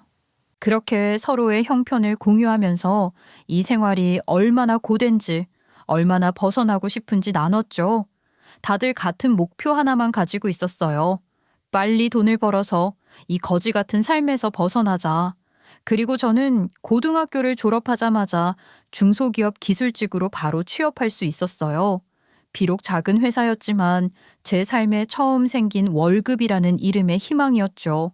여자로서 하기 힘든 일이라는 말도 많았지만 저는 손재주가 좋은 편이었고 기계 부품을 만지는 일을 꽤 잘했어요. 덕분에 사장님 눈에 들었고 승진도 꽤 빠르게 할 수 있었습니다. 그런 제가 항상 마음 한켠에 두고 있었던 건 내 여동생만큼은 나와 같은 삶을 살지 않았으면 좋겠다는 바람이었어요. 네가 공부는 꼭 했으면 좋겠어. 너는 나처럼 살지 마. 몇 번이고 동생에게 이렇게 이야기했죠. 제 동생은 저와는 달랐어요. 엄마에게 반항도 심했고 내 인생은 내가 살 거야. 자주 그런 말을 하곤 했죠. 20살부터 일하기 시작한 저는 4살 어린 동생에게 일찌감치 휴대폰을 사주기도 했고 필요한 문제집도 사주고 학원도 보내줬어요. 물론 제 월급이 많지는 않았습니다. 한 달에 딱 120만 원. 특근을 하면 10에서 20만 원 정도 더 벌 수 있었죠. 엄마는 동생에게 쓰는 돈까지도 전부 생활비로 내놓으라고 하셨지만 20살이 된 제가 혹여 집을 나가버릴까봐 그 이상 강요는 하지 못하셨어요. 그래서 저는 매달 엄마께 50만 원만 드리고 나머지 돈은 저축하거나 동생에게 용돈으로 썼어요. 정작 저 자신에게는 돈을 거의 쓰지 않았습니다. 옷 한 벌, 화장품 하나도 사치처럼 느껴졌고 늘 아끼고 또 아꼈죠. 제가 이런 이야기를 왜 하느냐고요. 사실 그만큼 제가 세상 물정을 몰랐다는 말씀을 드리고 싶어서예요. 저는 그렇게 살다가 어느 날 우리 엄마가 알아온 선자리에 강제로 나가게 됐어요. 제 나이 27, 그때 처음으로 선을 받고 결국 결혼까지 하게 됐습니다. 네 남편 될 사람 집은 현금 자산이 꽤 많어. 아들도 하나뿐이니 나중에 재산은 전부 다 받을 거야. 너는 그냥 내주면 잘하면 된다. 그 집에서 금이야오기야 키운 아들이니까 네가 책임감만 있으면 문제될 게 하나도 없어. 엄마는 제가 성실하고 책임감 있는 성격이니 누구보다 남편을 잘 챙기고 잘 살아갈 거라며 시집가라고 강요하셨죠. 그래서 억지로 선을 보게 되었어요. 하지만 남편에게는 제가 알지 못했던 문제가 하나 있었어요. 그 사람 한쪽 다리가 없었습니다. 어릴 적 사고로 절단됐다고 하더군요. 처음 봤을 때 남편의 바지 한쪽이 휑하게 펄럭이는 걸 보고 저는 놀라고 말았어요. 물론 그게 실례였다는 것을 잘 알지만 남편의 반응은 상상 이상이었습니다. 돈도 없는 년이 어디 나를 불쌍한 눈으로 봐. 저는 순간 주눅이 들었고 선자리에서도 허둥지둥하고 말았죠. 그리고 집에 돌아와 곧바로 엄마에게 말했어요. 그런 사람에게는 시집을 가고 싶지 않다고요. 다리가 하나 없어서가 아니라 처음 보는 여자에게 그런 윽박을 지르는 사람은 성격에 문제가 있는 것 같으니 같이 살 수 없다고요. 하지만 우리 엄마는 단호했어요. 이미 돈 다 받았다. 이제 와서 못 간다고 하면 어떡하니? 넌 이미 약조된 사람이야. 그 말 한마디에 저는 알게 되었어요. 나는 그 사람에게 팔려간 거라는 걸요. 제가 시집을 간 이후 우리 집은 눈에 띄게 달라졌어요. 오래된 시멘트 벽에 덧댄 외벽은 깔끔하게 리모델링 되었고 아버지께서는 처음으로 차를 사셨습니다. 중고차였지만 그 차는 마을 어귀에서 자랑거리였어요. 그 집과 차를 어떻게 얻었는지는 말 안 해도 아시겠죠? 저를 내어주고 받은 돈 덕분이었어요. 아버지는 동네 사람들에게 중고차를 자랑하기 바빴고 읍내에 나가는 사람들을 태워준다고 으스대셨죠. 우리 엄마는 새 집처럼 바뀐 집을 자랑하고 싶어서 동네에 같이 바디를 하는 아주머니들을 불러다가 새참을 내어주곤 했어요. 웃기죠? 저와 제 동생이 밥을 한 숟가락 더 퍼먹는 것도 싫어하셨던 분인데 동네 사람들에게 먹을 것을 대접하다니요. 제가 어떤 놈에게 팔려가게 되었는지 알게 된 동생은 제가 결혼식을 올리기 전날 방에 찾아와 조용히 제 손을 잡더니 울먹이며 말했죠. 언니, 진짜 미안해. 내가 다 속상해. 엄마랑 아빠는 너무한 것 같아. 어떻게 언니한테 이런 짓을 할 수가 있어? 그러니까 너는 공부 열심히 해. 그 누구도 너를 무시하지 못하게 너는 큰 사람이 되어야 해. 알았지? 제 동생은 그 상황이 무엇을 의미하는지 알고 있었던 거예요. 저 때문에 우리 집이 나아졌다는 걸 제 희생 덕분이라는 걸 말이죠. 그런데 저는 눈물이 나지 않았습니다. 무언가가 뚝 끊긴 느낌이었어요. 감정도 기대도 희망도 다 말라버린 것처럼 말입니다. 그래도 어쩌면 시집을 가고 나면 제 인생도 조금은 나아질지 모른다는 희망을 품기도 했어요.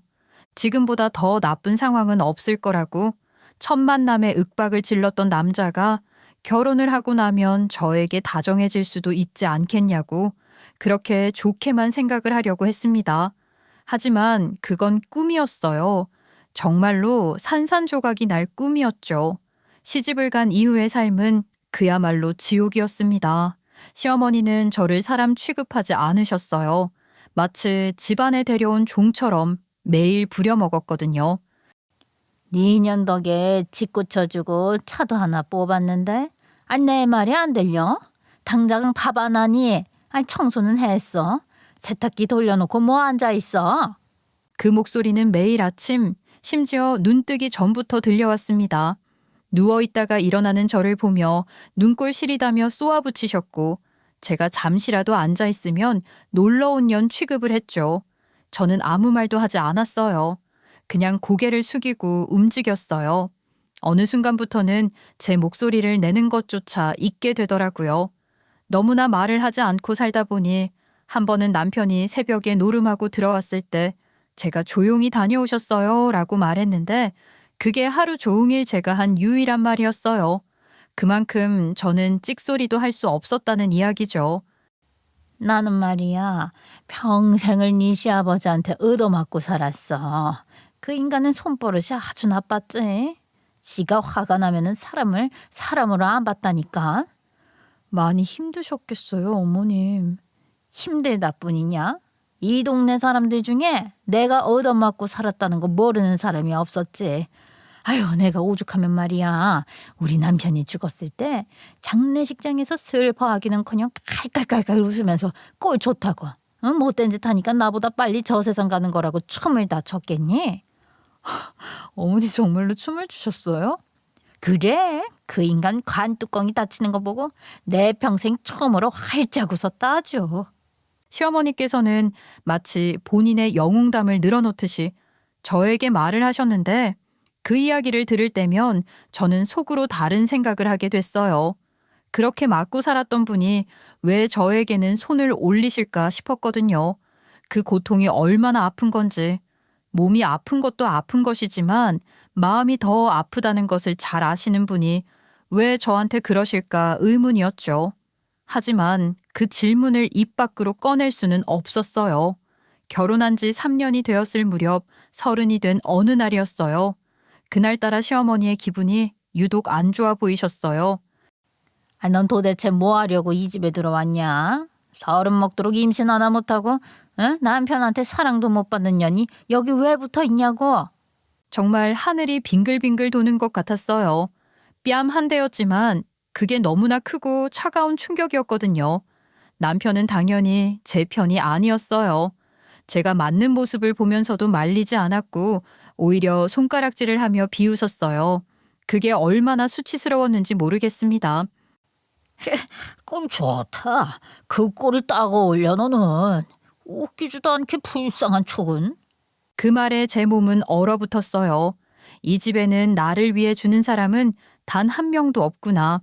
나는 외톨이고 이방인이구나 했어요. 그날 이후 시어머니의 손버릇은 점점 심해졌습니다. 청소가 마음에 안 든다는 이유로 머리채를 잡히고 반찬이 싱겁다는 이유로 밥상을 엎어버리기도 했어요. 하지만 더 고통스러웠던 건 그런 폭력이 반복될수록 제 감정이 점점 무뎌져 갔다는 사실이었어요. 눈물도 안 나오고 억울하다는 감정조차 들지 않을 만큼 저는 말없이 맞고 말없이 치웠어요. 가끔 거울을 보면 거기에는 예전의 제가 없었어요. 밝고 성실하고 책임감 있다고 했던 그 모습은 사라진 지 오래였죠. 남편은 밤마다 술에 취해 들어왔고 도박에 빠져 빚만 늘어났어요. 그럴 때마다 시어머니는 저에게 윽박질렀습니다. 왜 우리 아들이 너한테 정을 못 붙이고 밖으로 나가둬야겠니? 네가 애라도 있었으면 애 핑계로다가 집에 딱 달라붙어 있었을 텐데. 너는 도대체 뭐 하나 쓸모가 없니? 그 말이 제 가슴에 비수처럼 박혔어요. 저는 정말 아무 쓸모가 없는 존재일까? 그렇게 저는 제 목소리를 잃고 제 존재를 잃어가며 살고 있었어요. 매일매일 조금씩 무너져가며 누구에게도 말 못하고 숨만 쉬고 있었죠. 어휴, 이 임신도 못하는 년. 네 엄마가 천하디 천한 막노동꾼이라 그렇지. 그 피를 그대로 물려받은 거다 이 쌍꺼사. 시어머니의 그런 말에 저는 점점 더 말없이 지내게 되었어요. 시어머니는 날마다 목청을 높이며 소리를 질러댔어요. 처음엔 울기도 했고 억울해서 변명도 해봤지만 시간이 지날수록 아무 소용이 없다는 걸 깨달았죠. 그 소리들을 매일같이 들으면서 어느 순간부터는 저도 무뎌졌던 것 같아요. 사실 저는 남편 얼굴을 보는 것조차 고역이었어요. 코를 막고 싶은 심정이랄까, 말 한마디, 눈빛 하나하나가 저를 숨 막히게 했어요. 하지만 시어머니는 또 다른 이유로 저를 몰아세우셨죠. 임신도 못하면 쫓아낼 줄 알아? 네 년이 애를 못 낳으니까 우리 집안이 이 모양이 꼴이지. 그 말을 들을 때마다 저는 그 지긋지긋한 얼굴을 참아가며 매일 밤 남편과 같은 방을 써야 했어요. 저는 원하지 않았고 몸서리칠 정도로 싫었지만 그 사람을 거부할 자유조차 저에겐 없었죠. 하지만 문제는 남편 쪽에 있었어요. 기능적으로 어려움이 있었고 관계라는 것도 겨우 형식적인 수준에 불과했어요. 그럼에도 불구하고 임신이 되지 않자 모든 비난은 고스란히 저에게 쏟아졌습니다. 너는 여자 구실도 못해. 그딴 식으로 시집을 왜 왔냐? 밥값도 못하는 게 사근사근한 맛이라도 있던가. 에이씨, 내가 결혼을 잘못했지. 그렇게 세월이 흘렀고 저는 어느덧 30 중반에 접어들었어요. 그리고 기적처럼, 정말 기적처럼 아이가 생겼어요. 병원에서 임신 확인서를 받아든 순간 저는 믿기지가 않았어요. 그날따라 병원 창문으로 햇살이 부드럽게 들어왔는데 제가 그 빛을 보면서 처음으로 울었습니다. 소리 없이 조용히요. 그 소식을 전해 들은 시어머니는 처음엔 황당한 얼굴을 하시더니 이내 두 손을 꼭 모으고 부엌 한켠에 무릎을 꿇으셨어요. 전지식명님, 제발 이번엔 아들을 점지해 주소서. 우리 집안의 기둥이 되어줄 그 아이 꼭 아들이어야 합니다. 얘 뭐하냐? 빨리빨리 무릎 꿇고 빌지 않고. 시어머니는 며칠이고 밥도 제대로 안 드시고 무속인까지 찾아다니셨어요. 태몽을 꿨느냐 산삼을 먹어야 한다느니 하시면서 혼자 호들갑을 떠셨죠. 그 이유는 단순했어요. 기둥이라고 믿었던 본인의 외아들, 그러니까 제 남편이 이미 집안을 다 말아먹었거든요. 남편은 제가 시집 오기 전부터 노름에 빠져 있었어요. 결혼하고 나면 달라지겠지. 책임감 있는 남편이 되겠지. 그런 건 순진한 기대였어요. 결혼하고 나서는 더 심해졌어요. 회사에 출근한다고 나갔다가도 게임방에 앉아 하루를 보내기 일쑤였고, 집에 돌아오면 화투장 냄새가 배어 있는 옷을 아무렇지도 않게 벗어 던졌어요. 술 냄새 풍기며 저를 쳐다보던 그 눈빛 아직도 선명해요. 오늘은 좀 땄다. 이걸로 술이나 마시자. 술상 좀 차려와 봐라. 제발 그만해요. 우리 이제 아이도 생겼는데 이렇게 살면 안 되잖아요. 내가 노름이라도 해서 돈 안 벌어오면 누가 벌어오는데? 네가? 웃기지 마. 잔소리 그만해. 그리고는 다시 도박장으로 향했어요. 결국 집안 돈은 바닥이 났고 사채까지 손을 댔습니다. 시어머니는 그 모든 사실을 알고 있었지만 자기 아들에 대한 믿음을 놓지 않았어요. 우리 아들이 좀 철이 없는 거지. 속은 착한 애야. 사업도 언젠간 크게 한번 대박을 칠 거라고. 시어머니는 억지로 눈을 돌려 남편을 믿어주는 척 말을 뱉으셨죠. 그건 어떻게 보면 다짐이기도 했을 거예요. 아니, 빌고 빌었던 기도이기도 했을 거예요. 그러다 제가 임신을 하자 그 모든 무게가 제 뱃속 아이에게 옮겨간 거예요. 이 아이가 우리 집안의 새로운 기둥이 되어야 해. 아유, 제발 남자여야 한다. 시어머니는 그렇게 아들에게 실망한 만큼 태어나지도 않은 제 아이에게 기대를 걸었어요. 하지만 저는 너무 불안했어요. 태몽이 무엇이었는지 아들인지 딸인지보다도 이 아이가 이 집안에서 어떤 삶을 살아야 할지 그게 더 걱정이었어요. 남편은 임신 소식을 들었을 때 별다른 반응이 없었어요. 애가 생겼다고? 그래. 낳든가 말든가. 그 말 한마디가 전부였어요. 저는 뱃속 아이에게 조용히 속삭였어요. 아가야, 미안해. 엄마가 너를 이런 곳에서 키우게 될지도 몰라서 정말 미안해. 그리고 그 순간부터 저는 결심하게 됐어요. 어쩌면 내 인생도 이 아이의 인생도 바꿀 수 있을지도 모른다고요. 시어머니는 늘 그랬어요. 제가 시집 오고 나서 우리 집이 망했다고요. 재수가 없어도 너무 없다고요. 그런 말을 입에 달고 사셨죠. 그렇게 말로 시작된 비난은 곧 손찌검으로 이어졌어요. 하지만 제가 임신한 사실을 알게 된 이후로는 손을 대는 일이 조금 줄었어요. 그나마 태아를 걱정하시는 건가 싶었죠. 물론 그 이유도 아들이길 바라는 마음에서였겠지만요. 그러다 임신 5개월 무렵 병원에서 태아의 성별을 확인했어요. 절대로 의사의 입에서 나와서는 안 되는 말이 나오고 말았습니다. 따님이네요. 건강하게 잘 자라고 있어요.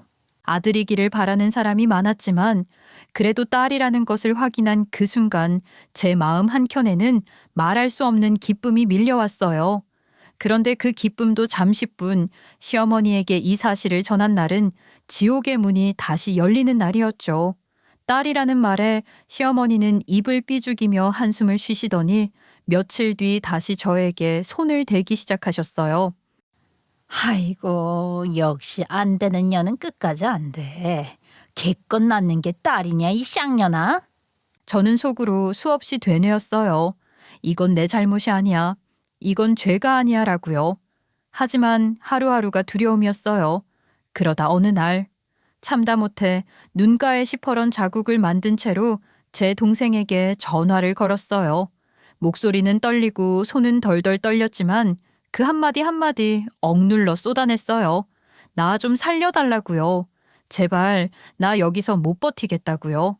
동생은 전화를 받자마자 숨을 몰아쉬며 말했어요. 언니, 미안해. 나도 지금 너무 힘들어. 나 혼자 먹고 살기도 벅차. 언니 데리고 나가면 같이 굶을 수도 있어. 그 말에 더 말은 못했어요. 그저 눈물만 주르륵 흘렀죠. 누가 원망스러운 것도 아니었어요. 그저 제 인생이 너무 고달프고 외로웠어요. 한순간엔 정말 혀를 깨물어 버릴까 그런 생각도 했습니다.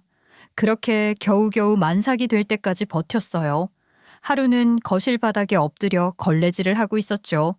배가 너무 나와 앉는 것도 힘들어서 무릎으로 기어다니며 청소를 하고 있었어요. 그때 시어머니가 세탁물을 들고 다가오셨어요. 그중엔 시어머니가 아끼는 흰 블라우스가 있었어요. 제가 빨래를 잘못한 건지 옷이 희끗희끗 거무죽죽하게 물이 들어 있었어요. 이 년이 내 옷을 망쳐놨어? 빨래 하나도 제대로 못한단 말이야. 시어머니는 그대로 세탁물을 제 앞에 던졌어요. 그러더니 제 모습을 위아래로 훑어보며 입꼬리를 비틀었어요. 기어다니는 꼬락서니가 보기 싫다면서 저에게 눈에 띄지 말라고 하셨어요. 무거운 배를 움켜쥐고 시어머니의 시선 밖으로 도망을 치려는 순간 시어머니께서는 제 배를 향해 발길질을 하기 시작하셨습니다. 저는 깜짝 놀라 배를 감싸 안았고 등으로 발길질을 맞았어요. 아픔보다 내 아이를 지켜내야 한다는 생각이 더 강하게 들었어요. 아이고 이 쓸모없는 년. 너 같은 년들은 맞아야 정신을 차리지. 아주 안 맞으면 배움이 없는 종자들이지. 이 무식한 년. 빨래 하나 제대로 못해? 저는 말도 안 나오고 눈물만 줄줄 흘렸어요. 배가 단단하게 뭉쳤고 숨이 턱 막혔어요. 아이에게 혹시라도 무슨 일이 생길까봐 그게 제일 두려웠죠. 남편이요? 그날도 없었어요. 어딘가에서 술이나 도박에 시간을 허비하고 있었겠죠. 물론 남편이 있다고 해서 제 편을 들어주진 않았을 테지만요. 이혼을 해야겠다. 이대로는 안 되겠다. 그 생각은 수없이 했지만 현실은 달랐어요. 이혼을 하면 어디서 살까? 병원비는 어떻게 내지? 이 아이는 어디에 눕혀야 하나? 제 머릿속은 하루에도 몇 번씩 그 생각으로 가득했어요. 받아줄 곳이 없었고 믿고 기댈 사람도 없었어요. 그렇게 하루하루를 죽지 못해 살아가던 어느 날 정말 믿기지 않는 일이 일어났어요. 거짓말 같았지만 제 인생에도 햇볕이 들기 시작한 순간이 찾아온 거예요. 그날은 평소처럼 집안일을 하다 쓰러지듯 누워 있었어요. 시어머니의 발길질에 놀랐던 것도 며칠이 지난 뒤였어요. 늘 마음속에 고민만 가득했죠. 어떻게 도망을 쳐야 우리 아이를 살릴 수 있을까? 남부럽지 않게 키울 수 있을까 하면서요. 뱃속 아이가 움직일 때마다 숨이 찼고 마음은 이미 다를 대로 달아 있었죠. 그런데 갑자기 휴대폰이 울렸어요. 발신자는 제 동생이었어요. 언니, 놀라지 말고 잘 들어. 언니를 내가 구해줄 수 있어. 너 갑자기 그게 무슨 소리야? 네가 나를 어떻게 구해? 너도 내가 아무리 힘들어도 도와줄 수 없다는 거 알잖아. 우리가 돈이 있니 뭐가 있니? 말끝에 힘이 빠졌어요. 그동안 너무 많은 걸 기대하지 않고 살아왔으니까요. 제가 모든 걸 포기한 듯이 말을 하자 잔뜩 흥분을 한 동생이 쏘아붙이듯이 말을 하더라고요. 언니, 아니 혹시 아직 소식 못 들었어? 뉴스도 안 봐? 무슨 소식? 뉴스에 뭐가 떴는데? 아니 우리 마을 전체 개발 들어간대. 대기업이야 대기업. 돈을 몇 천억씩 쏟아부어서 다 밀고 새로 짓는다더라. 땅값이 지금 금값보다 더 올랐대. 진짜야? 아니 정말 우리 마을이 대기업에서 땅을 개발한다고? 어머, 나 지금 이 심장이 아파오는 것 같다. 언니, 부모님 있잖아. 그 땅 절대 안 놓는다고 안가님 쓰던 거 기억나지? 결국 팔기로 했대. 대기업에서 바로 계약하고 통장에 공이 몇 갠지도 모를 만큼 돈이 들어왔대. 엄마랑 아빠 지금 서울에 아파트 하나씩 사주고 현금도 주겠다더라. 갑자기 눈앞이 아찔해졌어요. 부모님이 그 짠돌이 같던 부모님이 그런 걸 우리에게 베풀겠다고? 저는 그 말조차 믿을 수 없을 정도로 심신이 약해져 있는 상태였어요.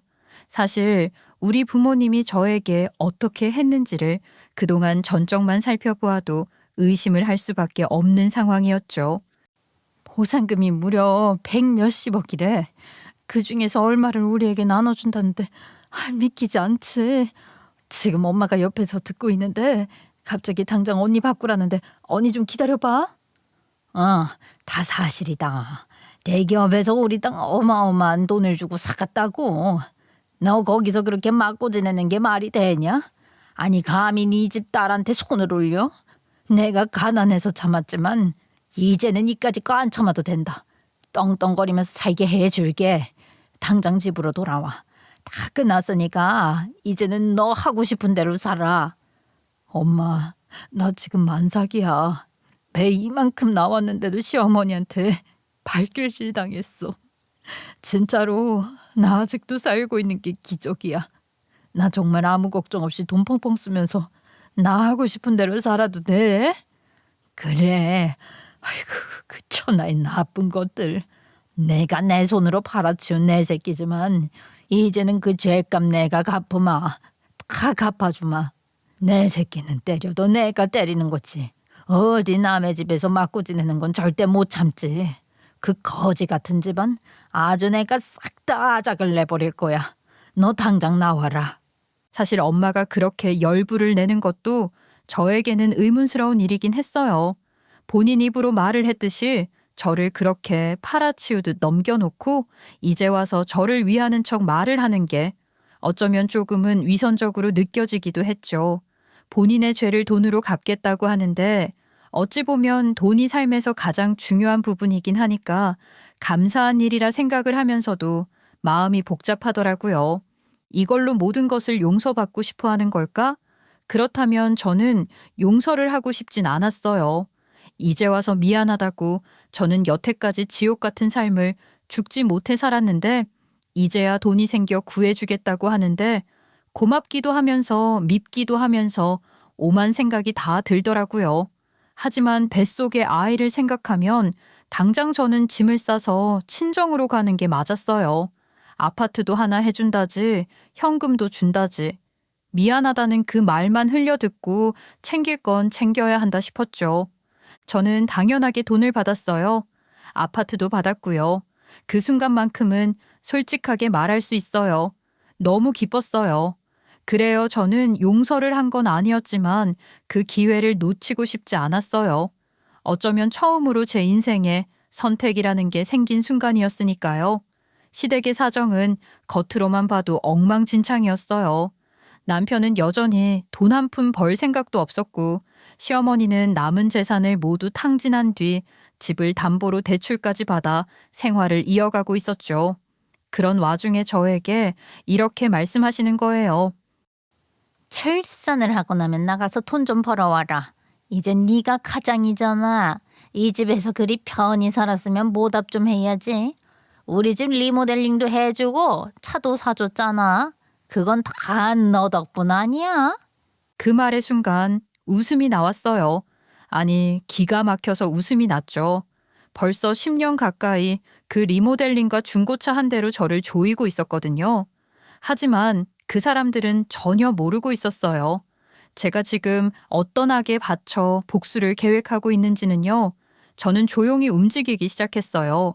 부모님에게 받은 돈이 제 통장으로 들어왔고 저는 그 돈을 보며 내심 다짐했어요. 이제 끝이다. 정말 여기서 끝내자고요. 하나하나 필요한 물건들을 챙겼어요. 생각보다 많지도 않더라고요. 제 여권, 지갑, 휴대폰, 입을 만한 옷 몇 벌, 그 외에는 이 집에 제 물건이라 부를 것도 없었어요. 모든 준비가 끝이 나고 저는 당당히 말했죠. 마트에 좀 다녀올게요. 시간이 조금 걸릴 수도 있어요. 마트 가서 사치 부리지 말고 빨리빨리 집으로 와라. 그 말을 남기고는 뱃속에 아기를 안은 채로 동생 집으로 향했어요. 그때가 임신 9개월 차였어요. 배는 많이 내려와 있었고 몸은 무거웠지만 마음만은 이상하리만치 가벼웠어요. 당연히 시어머니와 남편은 난리가 났죠. 마트에 간다고 나갔던 제가 하루가 지나도 돌아오지 않자 실종 신고를 했더라고요. 며칠 뒤 경찰이 동생 집으로 찾아왔어요. 시댁 쪽에서 실종 신고가 들어왔습니다.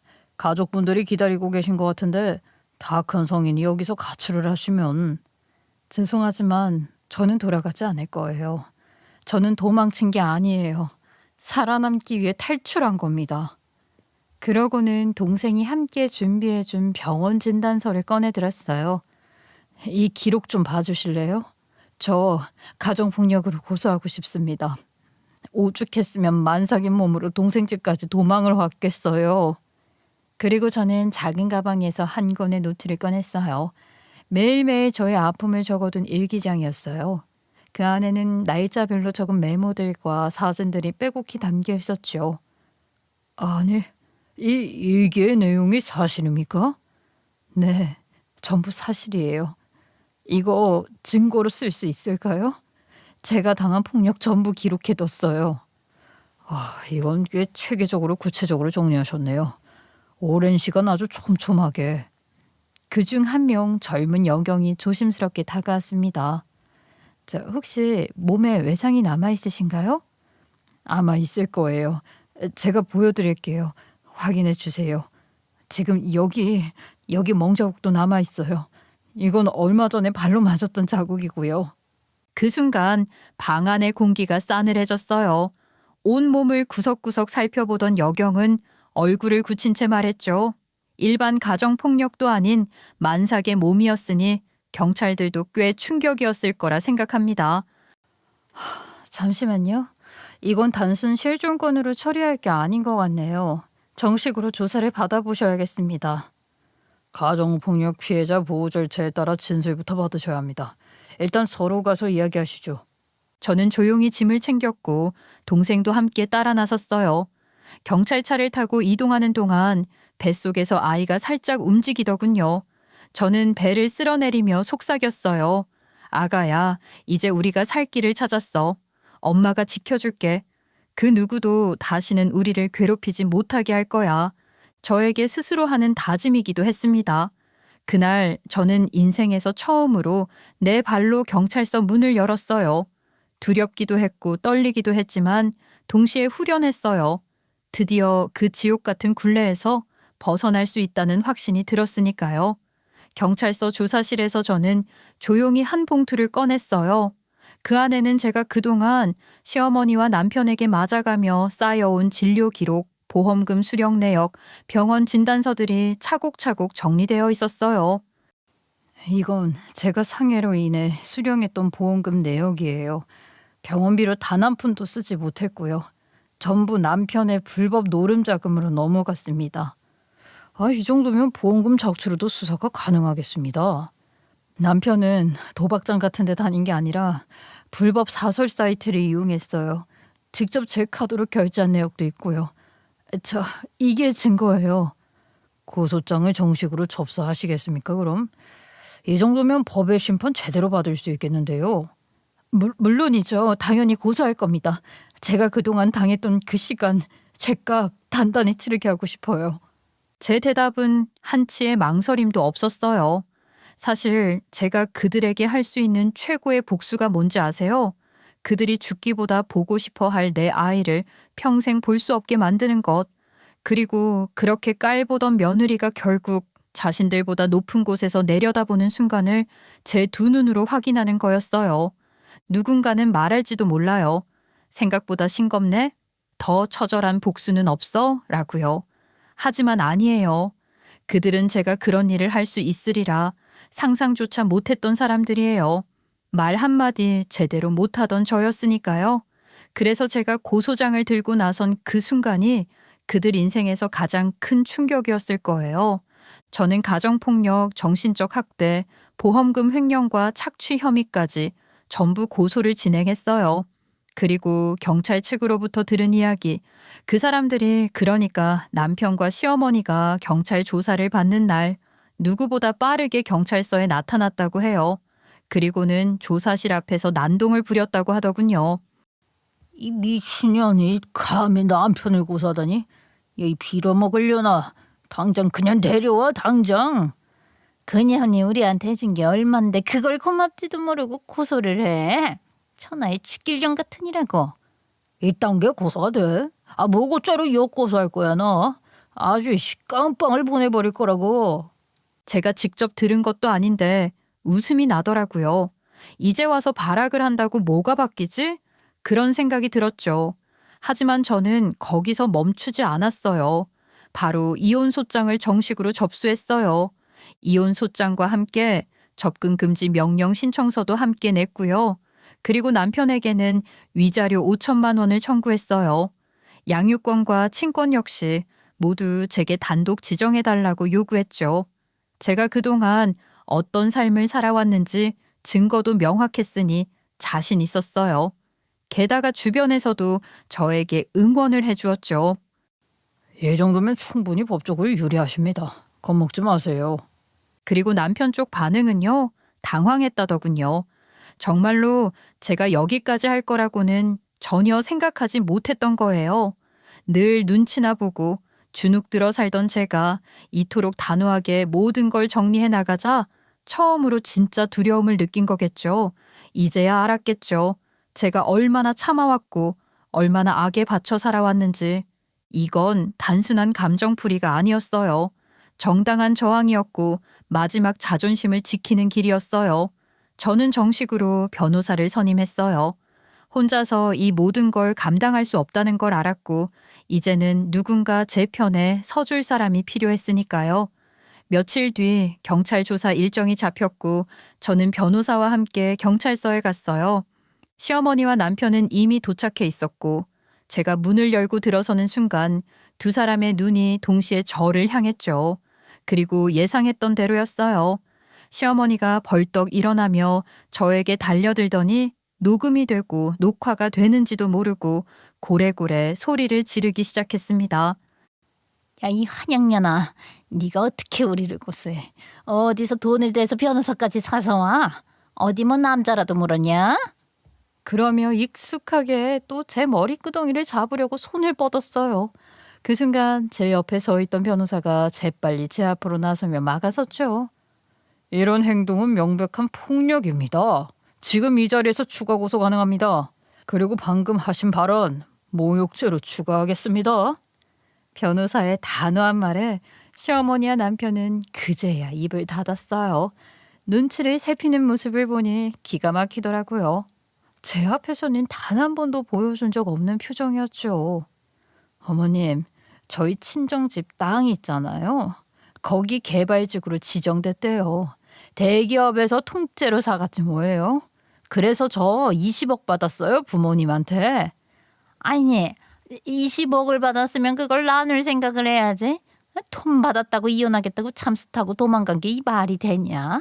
그러면 네가 우리 집에서 먹고 자고 한 돈 그거 전부 내놓고 가라. 제가 그 집에서 공짜로 먹고 잖아요. 청소했죠, 밥했죠, 빨래했죠. 남편 수발 들고 어머님 잔심 부르며 온종일 종처럼 살았어요. 아니 그러면 뭐 가사 노동비 쳐주실 건가요? 야, 그런 건 며느리가 당연히 해야 할 일이지. 그걸 돈 달라고 해?